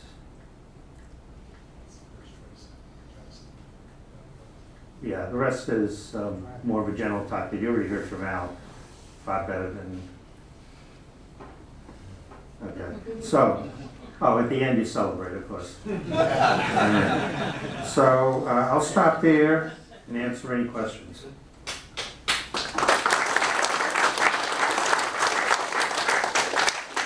Key is get to enjoy the eclipse and don't get injured in the meantime. Both you and Al mentioned something about having like a sound file telling you when to look, when to pull off the glasses. Just because we're getting older, we don't want to think anymore. But is there anything online that you guys know of that has something that like for normal people? If you could stay, yes, I can tell you a app that is online. I don't remember, I have to look on. Okay. But there is an app which you can use with your phone. And it will, Eclipse timer. Solar Eclipse Timer, exactly, that's the app. There's another called Eclipse What's it Countdown called? that's not an Solar app. Eclipse I Timer. don't Solar think Eclipse everyone Timer. with a name like that. A lot of creative thinking. Any other questions? Yeah. Just to confirm, the binocular size you recommend 10 by 50. 10 by 50 are fine. 7 by 35 are perfectly fine. Binoculars are great. Naked eye, the sun will be small, but it'll still be spectacular. Naked eye is great. Okay, in fact, even if you're using binoculars, take some time to see a naked eye. That is the most awe-inspiring sight you're ever going to see. But if you want to see detail in the corona and see some prominences, this time around we're at solar minimum. There was a prominence just this past week. I took a photograph. That was the first one in a long time. So we probably don't expect prominences. If it's there, both Al and I are bringing some H-alpha filtering. We'll let you know you're going to expect one. But for the most part, we're at solar minimum. The bad news, no prominences. The good news is the streamers get really long on a relaxed. So I actually like solar minimum eclipses best. Any other questions? Don't forget to potentially look down before and after the eclipse. Yeah, no, Shadow bands can be really fun to see. Yeah, I was going to mention that, what kind of etiquette for spacing ourselves from each other should we follow? Well, Bernie and I are going to send out a blast early August. For people who are photographing and have electronic equipment, I'm going to ask you all to bring one extension cord and a splitter, or you can't join the daisy chain. You can't be the end of the chain and not let someone else in. So if you bring an extension cord and want to plug in, you have to allow other people to jet off. So spacing is fine, as long as you're not close enough to me that if you faint, you follow my scope. I don't care. Okay? But far enough away so you don't bother me, you don't bother Al. Otherwise, we have to kill you. All right, you didn't mention in the picture about your water bottle. That's had nothing to do with the eye safety. If you run out, forget your counterweights. That's true. That's the solution. Yeah. Not a question, just a comment. Check your cell phone coverage if you expect to be using programs. If you're in Eastern Oregon, there is no cell coverage. If you're up in the mountains, you may not get it. So if you're going to depend on an app, you may not be able to get what you want. So check before you go and set a timer on your cell phone or something. You can get the exact times on probably UA's When you see the crescent, north-south, the north to south pole of the moon, it's not safe yet. When it's down to around 2/3, it's probably safe. That's another way you can think about it. Okay? You don't need prompts. The only reason we're using prompts is because we're photographing and we want to get the chromosphere, we want to get the Bailey's beads on time, right? That's the only reason. Okay. Thank you. Okay, we're going to do the auction. I was just looking at these glasses, by the way, and I figured out what you do with these is you fill each one up with wine, beer, whatever your favorite beverage is. And you start with the sun, bring that one down. Mercury, work your way through the planets. And by the time you get to Pluto, you're halfway to Alpha Centauri. So it's great. I did want to see on behalf of schools, by the way. I had that same experience. That annular eclipse in 1994. I prepped my kids. I was going to go to see the eclipse myself. I went with another teacher, so I had a substitute that was going to come in that day and cover for me. And I had a captain in each, I had some kids who were pretty reliable, and I taught them the whole thing. We showed how to do solar projection. I even demonstrated outside for the kids, so they were all set to go. And so I felt good that they get to enjoy the Eclipse while I was up in Vermont. I viewed from Breezy Hill, from Stella fame. I came back the next day and said, how was the Eclipse? And they said, Mr. Chappell, you wouldn't let us out of the building. And I was a bit frustrated because I'd gone to the preparation, and this guy tended to be overcautious, but as an educator, I gotta tell you, you've all gone to school, you know there's always a jerk in every classroom. And you just know someone, even after all that preparation, you have a substitute in charge, they're gonna go, I'm gonna look at the sun anyway, And then they, of course, call mommy and daddy, and you get a lawsuit. So it's even worse now, but even back then there was that concern. One kid screws up and the school is held liable. Introduction, what we're setting up, I wanted to find a Project Cape. Her name was Ariana, right? Ariana, yes. So, just a quick update. We were at the clubhouse Saturday during the day, a week ago Saturday during the day. They have all their equipment. We set up. We captured some solar images. As part of their exercise, they were supposed to capture so many seconds of video of the sun and then send it in. We did that. They were, both father and daughter, a little unsure about how to set everything up, so I helped them with it.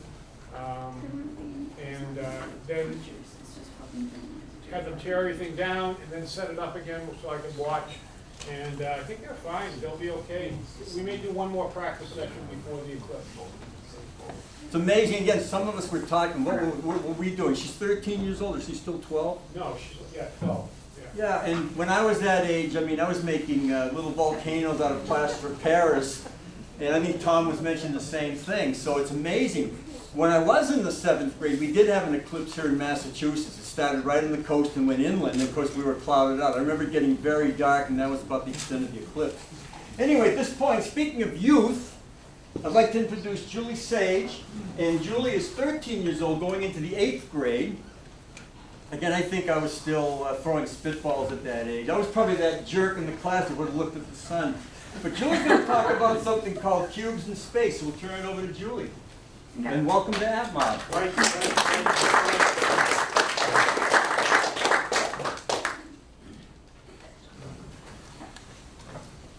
So Cubes in Space is an amazing program. It's a free program that anyone 11 to 18 years old can join. The basic idea of Cubes in Space is that students design experiments and then they write scientific proposals for their experiments that are either accepted or denied.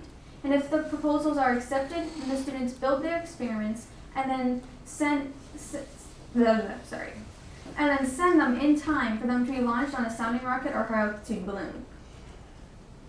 So my group sent in 6 experiments. I only wrote 5 because one of the experiments went on the rocket and balloon. The experiments are the watch cube, the solder cube, the fabric cube, the computer cube, and then my cube, and then lastly my cube, the aluminum foam / solid cube. So first is the watch cube. It's trying to test time dilation due to the acceleration of the rocket, basically general theory of relativity. So inside is a digital watch, and we bought a cheap digital watch that has Star-Lord from Guardians of the Galaxy, because that's just funny. And you can't see it in this picture, but there's 3 fishing line sinkers inside, because the rocket has a required weight of 64 grams, plus or minus 2, which makes sense if you don't want the rocket to veer off course. There's 2 leads on this project, Jason and Conrad. Then the solder cube. The solder cube is testing the melting of the solder due to radiation. It's going up on the balloon. Inside is the 3D printed structure to keep the solder apart, and 3 different kinds of solder: lead-free solder, plumbing solder, and silver solder. This may not sound interesting, but actually is, because flux, which is the material that helps the solder melt at first, before it, like the first time it's melted, is still in the solder. There are 3 leads: Rafe, Hardy, and Morgan. Okay. Next is the fabric cube. The fabric cube is testing to see which fabric is safer for people to use in space tourism. It's going on the balloon.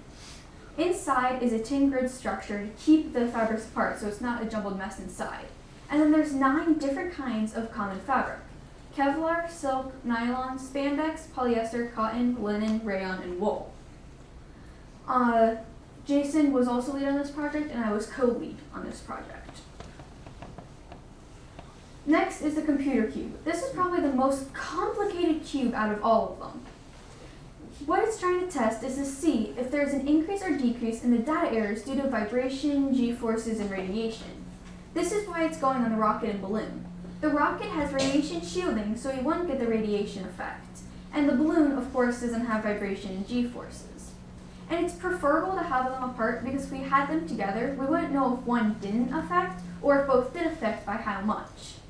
Inside is a nanopi air, 2 batteries, a diode to skip the power down, and wires. The lead was Nathan, and I was co-lead. And last but not least, my cube. I'm testing the difference between aluminum metal foam and solid aluminum in absorbed radiation, secondary radiation, and strength. For those who don't know, secondary radiation is the radiation that an object lets off after it absorbs radiation. Take, for example, a dental x-ray room. Usually, you can't go in the x-ray room after 30 minutes after an x-ray is done because the aluminum and steel beams in the walls are letting off radiation for 30 minutes. And that's why I want to look at the difference, because it also might prevent cancer because radiation increases the chance of cancer. And so if I could prevent cancer for astronauts, that would be very nice. Inside of the cube is 2 pieces of aluminum foam, 2 pieces of solid aluminum, 5 X-ray dental film packets to look at the radiation, and a small piece of a film bag as a separator. There was also really cool experiments that other groups did. 2 you might have heard of in the news. One is Shelby from Nebraska sent up the smallest pacemaker on Earth, Micra from Medtronic, that's actually located in Boston. Another one you might have heard of is Kalamsat, I think it's pronounced, from Space Kids from India. There are also other groups that didn't get a lot of press. There was the group Apollo from Barranquilla, Colombia, that sent up bitter palm seeds and tardigrades. There's also a school group from Quito, Ecuador, testing kinetic sand. Because kinetic sand has been shown to relieve stress, and astronauts probably have a lot of stress. Another experiment that I found kind of interesting was from the St. Brother Andre School from Ottawa, Canada. They were testing teeth because bones weaken in space, and they wanted to see if that happens for teeth too. And then a very exceptional experiment that was done is that Dagmar D from Pennsylvania is testing intraocular pressure during spaceflight, this pressure inside your eye. She wants to see if the chance of glaucoma for astronauts increases. She did an experiment last year, and she revised it and doing it again this year. So all participants can go to the rocket launch at NASA Wells Flight Facility in Chicotee, Virginia. I actually went. On the day before the rocket launch, there were poster presentations and slide presentations. Any group that wanted to do it could. I actually did a poster presentation and a slide presentation for my group. There are about 15 poster presentations and about 10 slides. So I learned a few things with the Cubes in Space program. One major one was how to write a proposal. I've never written a proposal before, and with me wanting to be an astrophysicist, I need to know how to write a proposal. Also, I was the student lead and organizer for my group, so time management and teamwork were a big, big aspect, because I had to make sure that all the experiments got done. And then the other 2 were also kind of big. One thing is to make sure you can get all your materials before you send in a proposal. This is directed towards my experiment because I wanted a different kind of metal foam, and me, not thinking, did not check if I could get it or not. So I didn't get the kind that I wanted, but I got the next best thing, so the experiment still works. And then the last one is make sure your experiment works before you write your proposal. This one is for the watch one, because the leads did not do the math before they sent in the proposal. And so me and my mom, while we were on the train, did the math, and we found out that it would be an attosecond difference. A cheap digital watch you get at a convenience store does not check attoseconds. So there are a few ways you can get involved. Of course, for kids, they can find a group participating and join, or ask parents to do it themselves. But you guys can also help too. You can become a coordinator or a teacher for a group that's already participating, or ask kids you know if they want to do it, and then become a coordinator for them. So of course I have a few acknowledgements. Some of you might recognize the top name, Mike Matei. He is teaching me how to ground my own telescope, but he was also nice enough to cut the foam and solid metal for my cube. I put a few other ones on there. So the Clay Center Amateur Radio Club, which is my group, for hosting, and then my amazing mom for being the coordinator, because she was the coordinator for the group. And then just applause for my mom. And then also I put Icetech Inc. and Paisner's Dental Associates because they got stuff for my cube. They gave me free stuff. And then Cube in Space and I do learning because of this amazing opportunity. It's not every day you get to send something into space. Thank you, and check out cubeinspace.com for more information. The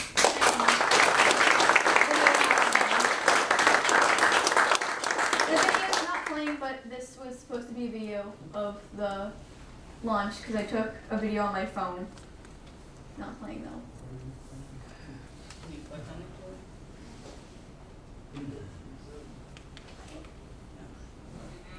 Okay.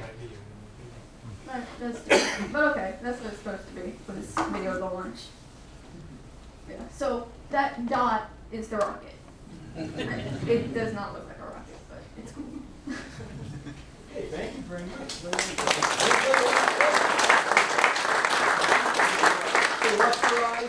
Yeah. What altitudes are you going to be trying for both the balloon and the rocket? So I know the rocket, like, I'm pretty sure the rocket went up like 20,000 kilometers or something like that. 20 kilometers? Yeah, 20,000 meters. And then the high altitude balloon is going above the ozone layer. So that's like 40 kilometers, I think. 40 to 50, yeah. 100,000 feet. Any other questions? So your experiment has already gone up? No, my experiment is going on the balloon. The only two that already went up was one of the computer cubes and the watch cube. When does the balloon work? The balloon goes up in August or September. They don't know for sure yet. Where are we going to be able to see the results of these experiments? So I will be like, I'll try to write papers up on them and then maybe publish them if they're really good results. Also, I'll probably put them up on my website. I have because I run my own YouTube show, Supernova Style Science News, and so I probably will put them up on my own website. And I'm sure you'd be welcome to come back here also and make a short presentation of the club. Okay, that'd be cool.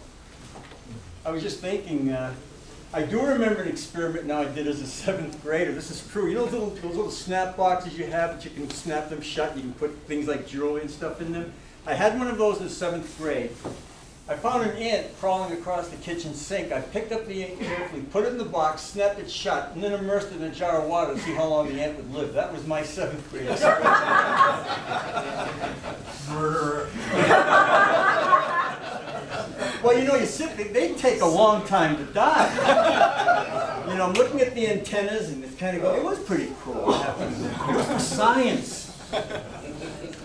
Okay, Jim Mahoney is going to be speaking next, and while Jim is getting set up, Jim is a relatively new member of the club. He joined about a year ago, and he's going to talk about obtaining red mode for an iPhone or iPad. Now, I mentioned that last meeting, and everybody started pulling out their iPhones and doing it.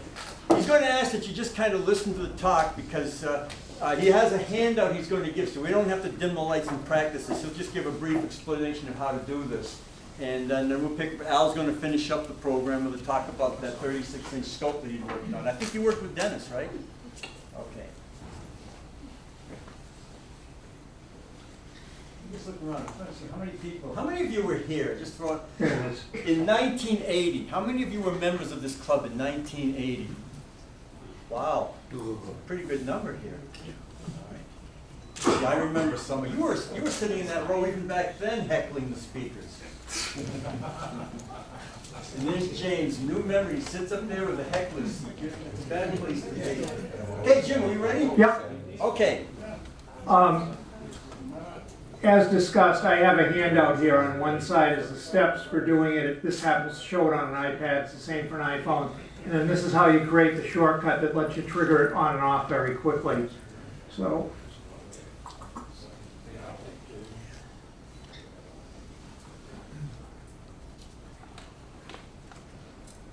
You want the lights dim? Yeah, that's probably a good idea. I'm not going to touch that thing though. Oh, it's easy.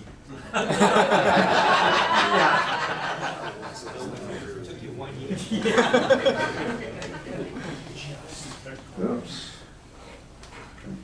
Bear with me one second. Well, helps if I start at the beginning and not the end. Let's try that again. Okay, what I'm going to talk about is how to get a red screen on your iOS devices. And the reason you want to do that is so you can bring astronomy apps with you on your iPhone or your iPad out to the field. Right now I'm still a beginner, so I'm not real good with star charts, but a lot of the astronomy apps find things in the sky for you. One of the problems with those is, though, they often have a night mode, but each one's different. You have to go into a different place on each one. You have to toggle on and off for each app. And it only works within those apps. So if you accidentally dump yourself into your email or something else, you're going to have this bright white screen. You're going to ruin your own night vision, and worse yet, maybe some people next to you.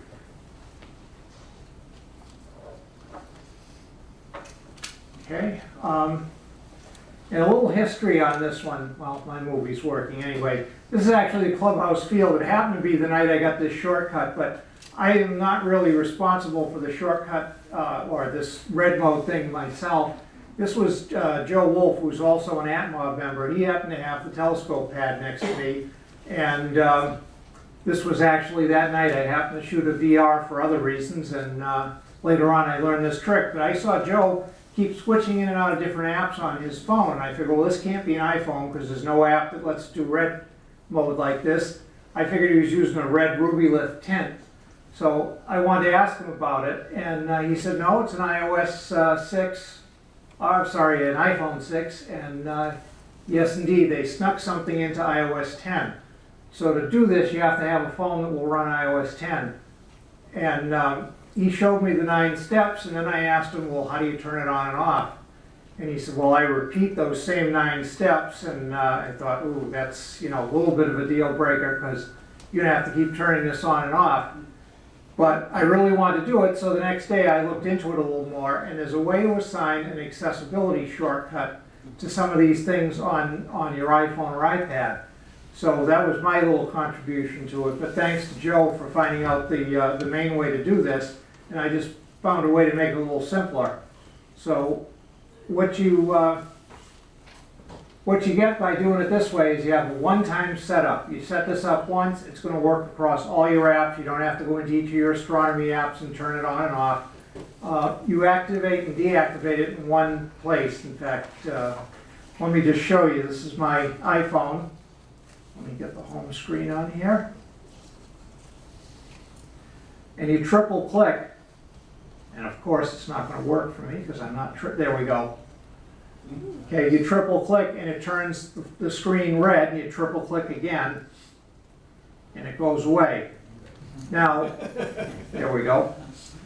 And that raises a good point that I was going to mention later. I'll do it now since you just saw me fumble a little bit. It has to be 3 fast clicks. If you pause between clicks, it doesn't register it as a triple click. So a little exercise for you.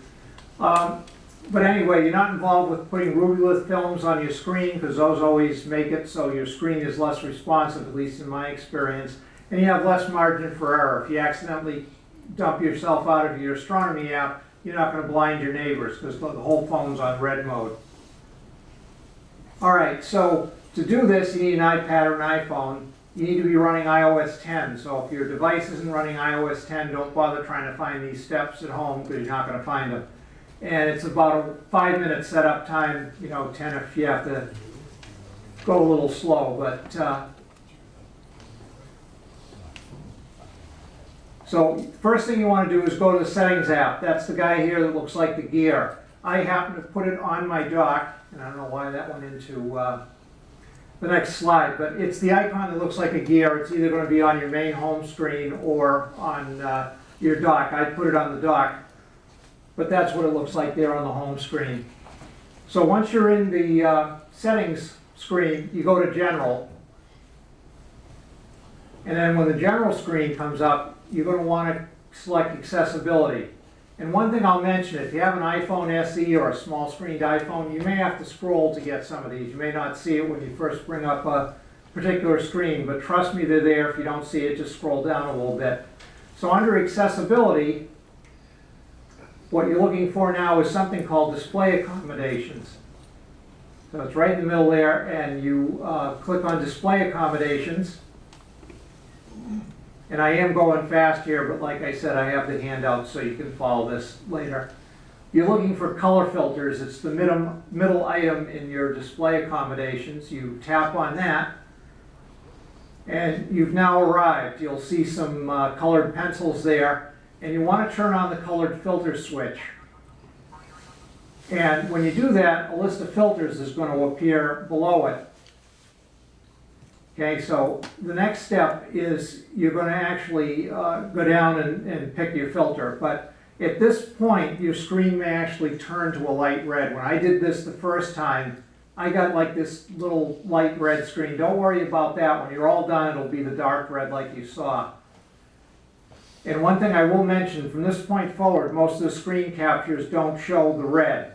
Once you complete this step, your screen will be red, but when you take a screen capture, it doesn't capture the red screen. So anyway, when you've checked off color filters, you get down to the very bottom of the colored filters. The last item is called Colored Tint. You turn on Colored Tint, and then you scroll down a little further, and there's a couple intensity sliders there. And you just push those all the way to the right, and you'll get the full red treatment. And later on you can fine tune it. If it's not the way you like it, you can dial the sliders back and forth. But I'd suggest trying it the way it looks when it's all the way over. So at this point you're done, and you'll be sitting there with the red screen. Now, to avoid having to keep repeating these 9 steps every time you do this to turn it off and on, you're going to make a shortcut for yourself. There's something called an accessibility shortcut on the iPhone or the iPad. And to invoke it, you just triple click on your home button. So instead of hitting the home button and leaving here, you want to back your way out. So at the top of the color filter screen is the back button. You go back a screen, that takes you back to display accommodations. You go back again, and that'll take you into accessibility. And you want to stop here. And this one you are going to have to scroll down. There's a lot of things under the accessibility menu item, but you'll scroll all the way down. And at the very bottom of that list is an item called Accessibility Shortcut. And it's off right now. So you click on it, and that brings you into the Accessibility Shortcut menu. And you'll see a list of items. And the one you want to check off to get the red screen is Color Filter.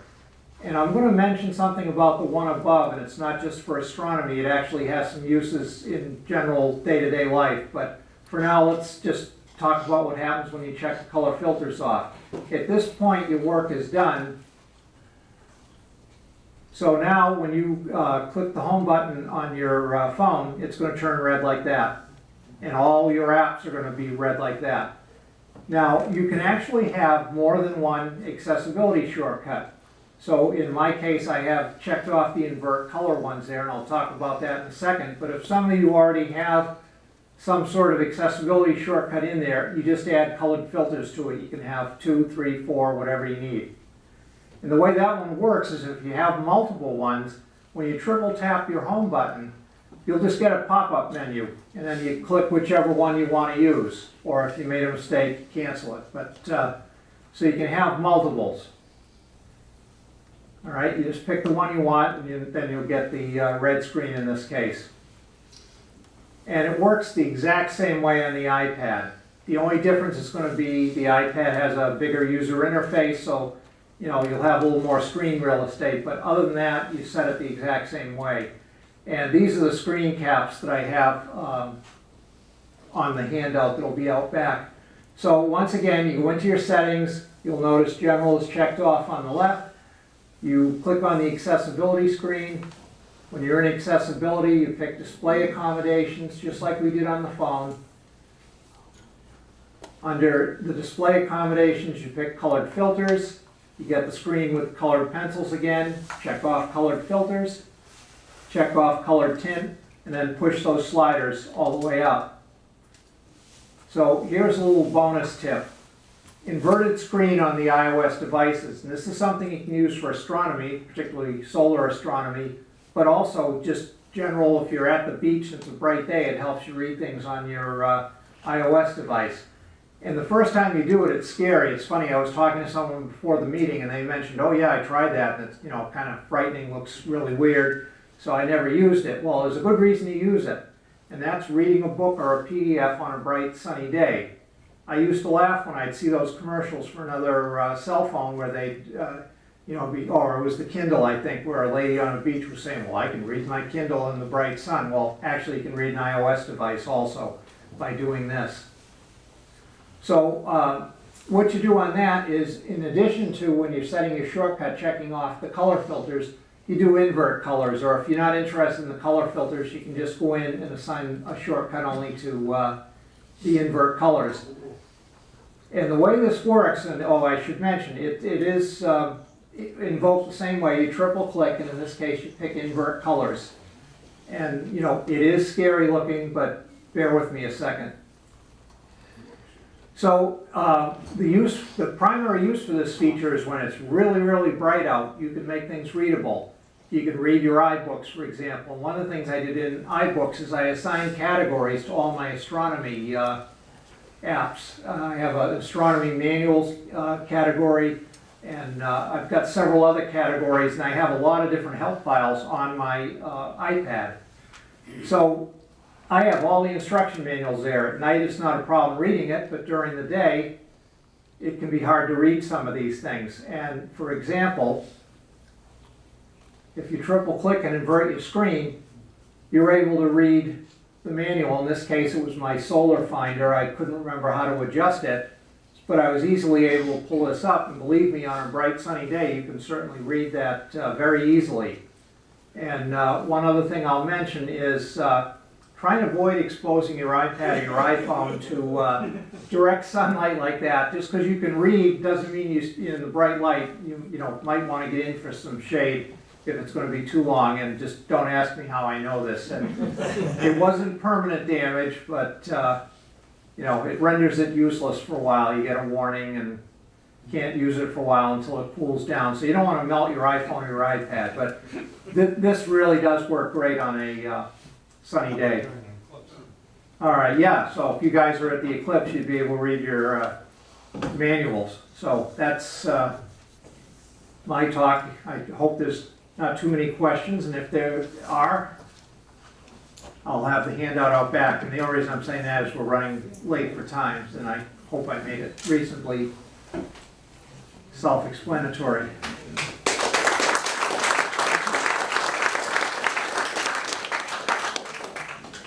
Android users, there's an app called Twilight, which will give you your registration.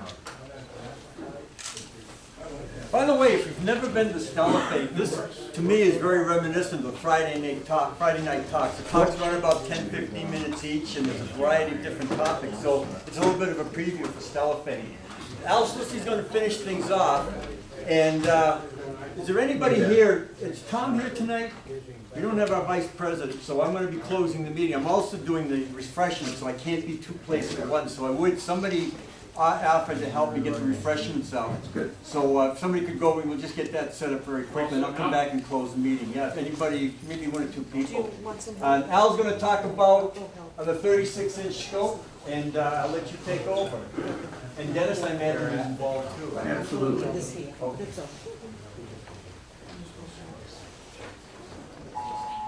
Let's see, we're going to see,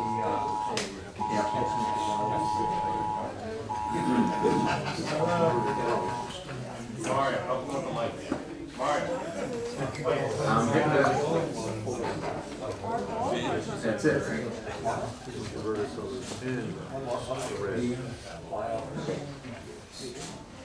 So anyway, I'm going to talk about the interesting project I've been working on with John Briggs, who's a member, Dennis DeCicco, and my son Aaron, in collaboration with David Middleman. This was his vision to do this. This is the 36-inch telescope that was at Princeton. And he had the vision to ask for it, and they gave it to him. So this is a picture of Bowler and Triven's factory in their heyday when they were making a lot of telescopes, and the Princeton instruments in here. It started in '56, and this one was made in '65. There's a picture of the Princeton telescope at the factory. So arrangements were made to transfer ownership of the telescope. Basically, they built a football stadium next to the observatory, and dark skies became a distant thing of the past. So it fell into disuse, and they were planning on tearing down the building, and the telescope had to go somewhere. John Briggs was instrumental in arranging the capture of this thing, and one of John's first tasks was to go fetch the optics. So John and Ken Mahoney went down on the first trip and gathered up the mirrors to protect them. Then John Briggs, myself, and my son Aaron went down for a week to basically get it ready for riggers to take it out of the observatory. So it took us basically 3 days to get it ready to go. And one of the evenings we were there, it turned out was the 75th anniversary of the War of the Worlds broadcast. And talks about the Halsted Observatory, the Princeton Observatory. And so we listened to a rebroadcast of that. That was pretty cool. So there's Aaron and John, and we're just getting ready to go. This is a large observatory built for I think a 23-inch refractor that went down to South Carolina, I think. But anyway, a large dome with a telescope installed in 1965. And David Middleman joined us for part of the adventure, and just to sort of absorb the scope of the project. So we had to point the telescope. It wasn't actually connected, so we moved the motors by hand to get it into a safe position. And like many old observatories, it was kind of interesting to see how it had been left. It was like the last observer turned off the lights and left. The telescope control console was all electromechanical.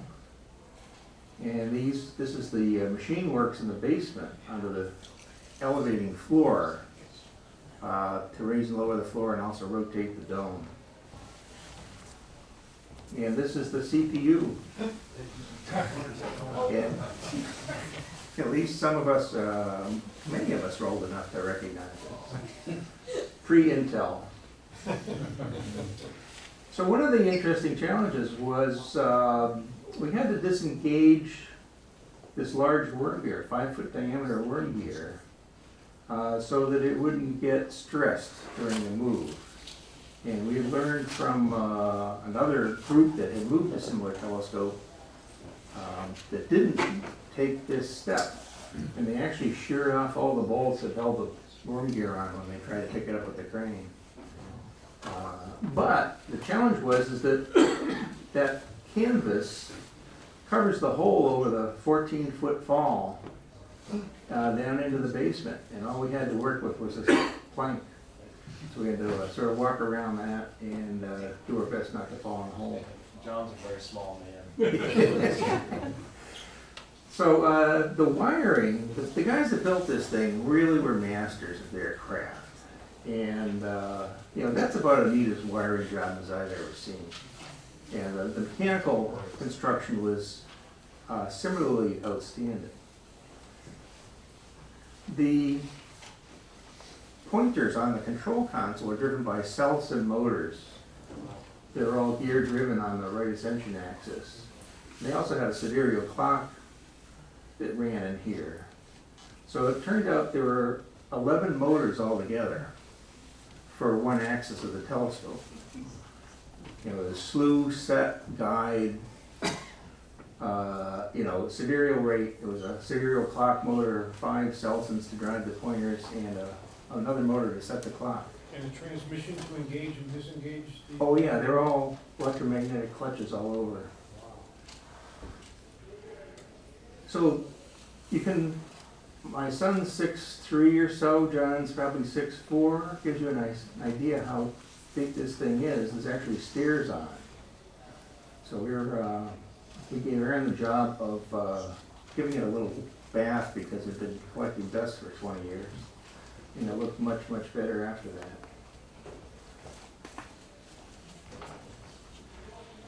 So we carefully disconnected the right ascension drive and lowered it down on these straps so that the crane could then pick it up without damaging the worm gear. The rigger showed up with some very nice tools. It'd be really nice to have one of these about 2 hours a year.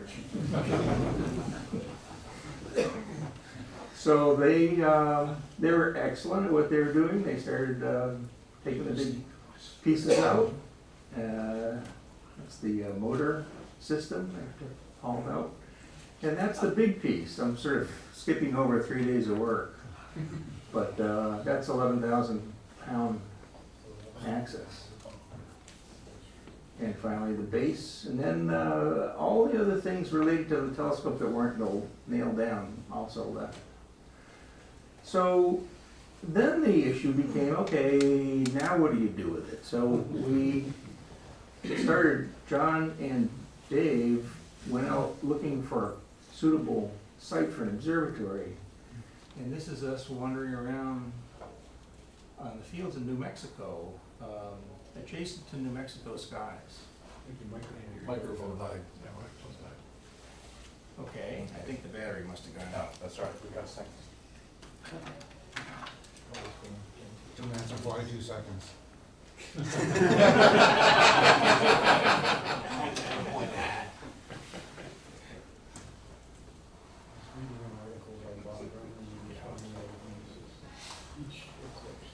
Okay, so we're wandering around the field. David did buy this piece of property, and we came back to site an observatory, which is also always a sort of a very nice experience. You know, a new observatory is kind of a special thing. So I brought my little theodolite with me, and we had to sort of figure out how to use it again. This is lots of little lumps, but it also is a beautifully made little gadget, and it works extremely well. So there's the first stake, you know, at the corner of the observatory. Then we had to design a building that would hold this gigantic telescope. So I designed a roll-off roof building where the roll-off went over the accessory room. And it had to travel further than the size of the roof in order to be able to see north. And the south wall is also movable, it folds down. So Princeton's north of New Mexico, and this is the wedge we designed and made to go under the telescope, 7.46 degrees. This is a steel fabricator out in Springfield that's all laser cut 1/2-inch plate. They did an unbelievably nice job. This is the old front ring for the telescope. It holds the Cassegrain. It's all steel. They did not know that aluminum existed or didn't believe in it or something. That weighs like 800 pounds. And the focuser is, they started with like an 8-inch diameter steel bar and carved out a little of it.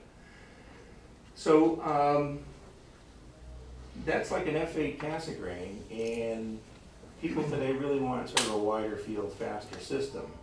Turns out the primer is parabolic. Classical Cassegrain has a parabolic primary, so we decided to convert it to Newtonian. I designed a new front end that has a big diagonal mirror that rotates.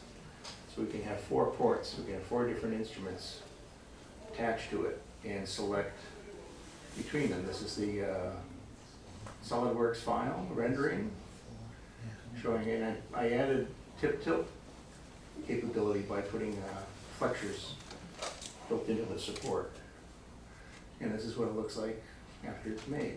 We've got carbon fiber plate to hold the secondary mirror.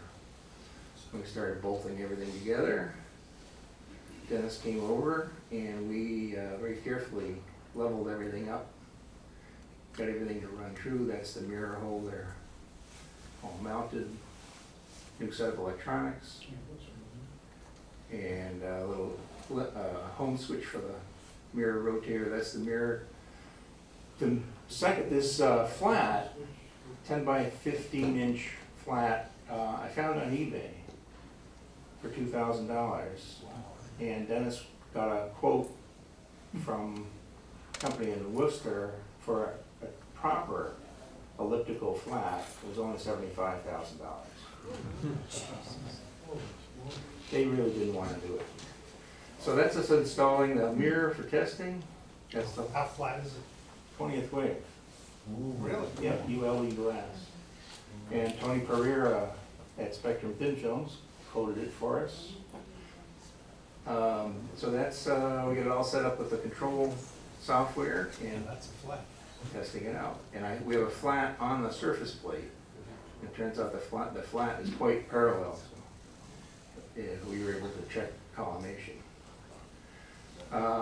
We didn't add the movie. But that's the system all packed up, ready to ship to New Mexico. The old front rings in the bottom crate and the new front rings in the top. And there's the observatory waiting for us. You have a local contractor put the building up? We had a company called Backyard Observatories that travels around the country building smaller, well, usually smaller observatories. But we convinced them to do this. A very thorough set of plans, and they were pretty good at putting it together. So we went out in December, this past December, and we were able to find Polaris with my little theodolite. Even though it's hazy, we finally found it. I was able to dial in so we could dial in the altitude and azimuth from the sky and get a good east-west line running through the observatory, and that's us getting the wedge aligned north, south, east, west. Now, what was interesting was the next day we set up the theodolite again in the afternoon, very carefully on the east-west line, and I found the elevation and azimuth of Polaris again from using the Sky X. We dialed the coordinates into the theodolite and we found Polaris at 2 o'clock in the afternoon with an 1.5 inch telescope. We started putting the roof drive together. This is a big worm gearbox that runs 2 shafts that go out through the sides of the building to run the roof back and forth. This is me screwing the idler plate in that holds the bearings for the other end of the chain. John Briggs brought the base of the telescope up the mountain on his trailer, and the tractor we had with the forks couldn't quite pick it up, but we could drag it around. So we put that in, and there's Dennis putting the last few inches of travel, getting it into the right spot. John's beard seems to be getting longer through this. Oh, yeah. So we celebrated victory with that. And we're getting, putting the chain drive, had some plates made up to hold the chain to the rolling part of the roof. And the next time we went back in June, the electrical drive had been hooked up. We got power to the observatory, so we were able to make the roof move back and forth. And our mission was to get ready for the telescope to come out of the warehouse and be set up. So this is us getting the base bolted down, and it brought a sign bar, so we checked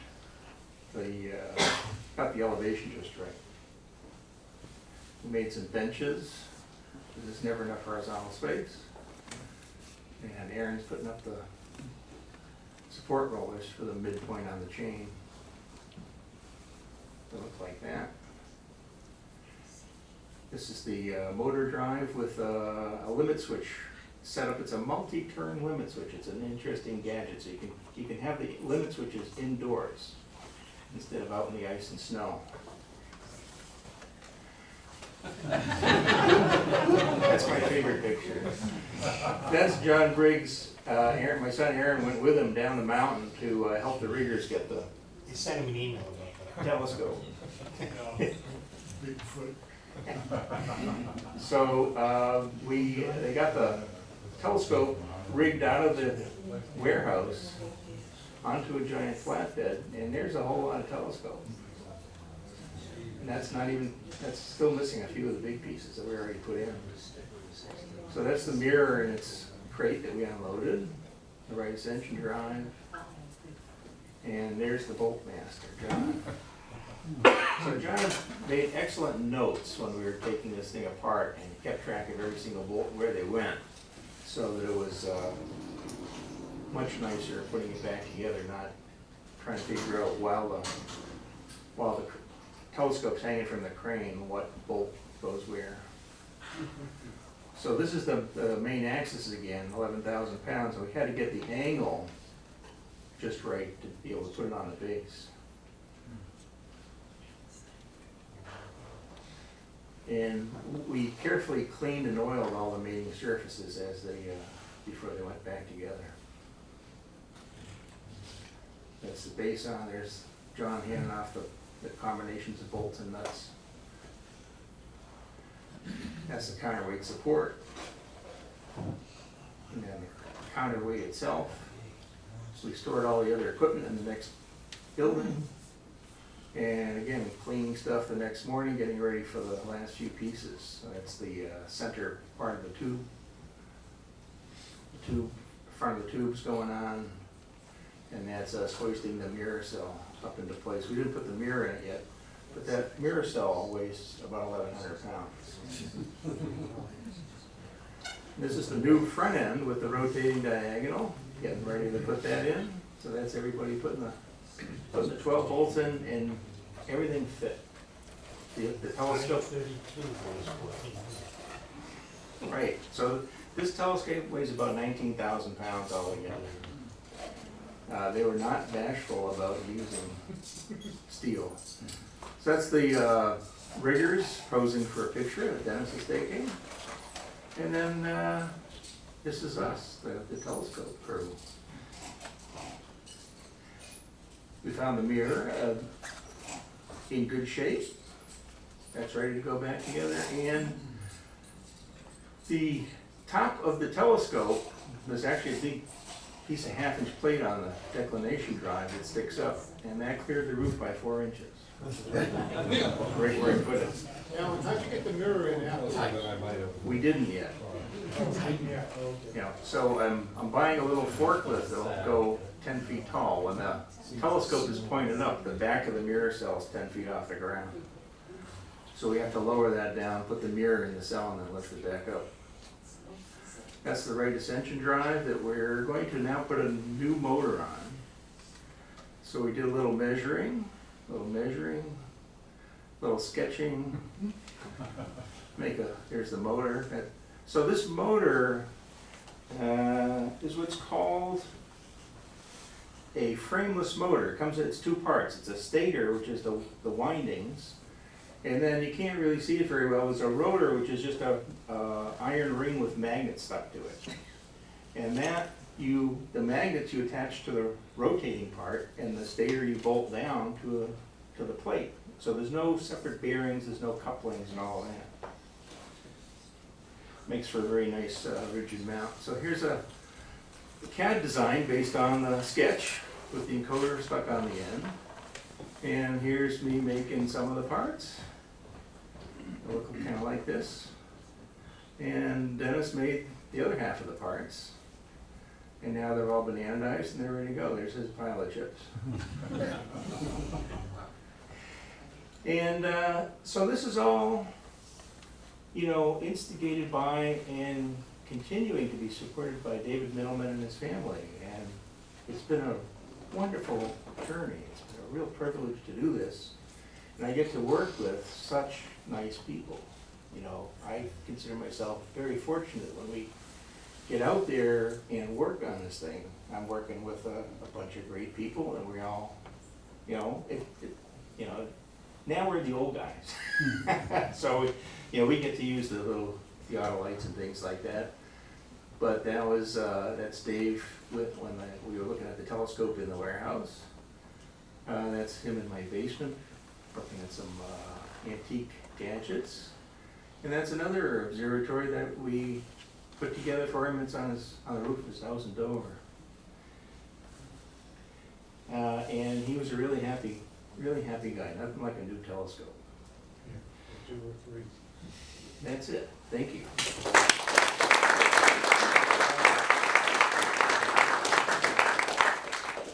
Who's gonna poke the big one? Now, who gets to use the telescope? To be determined. That's basically, we're gonna make time available.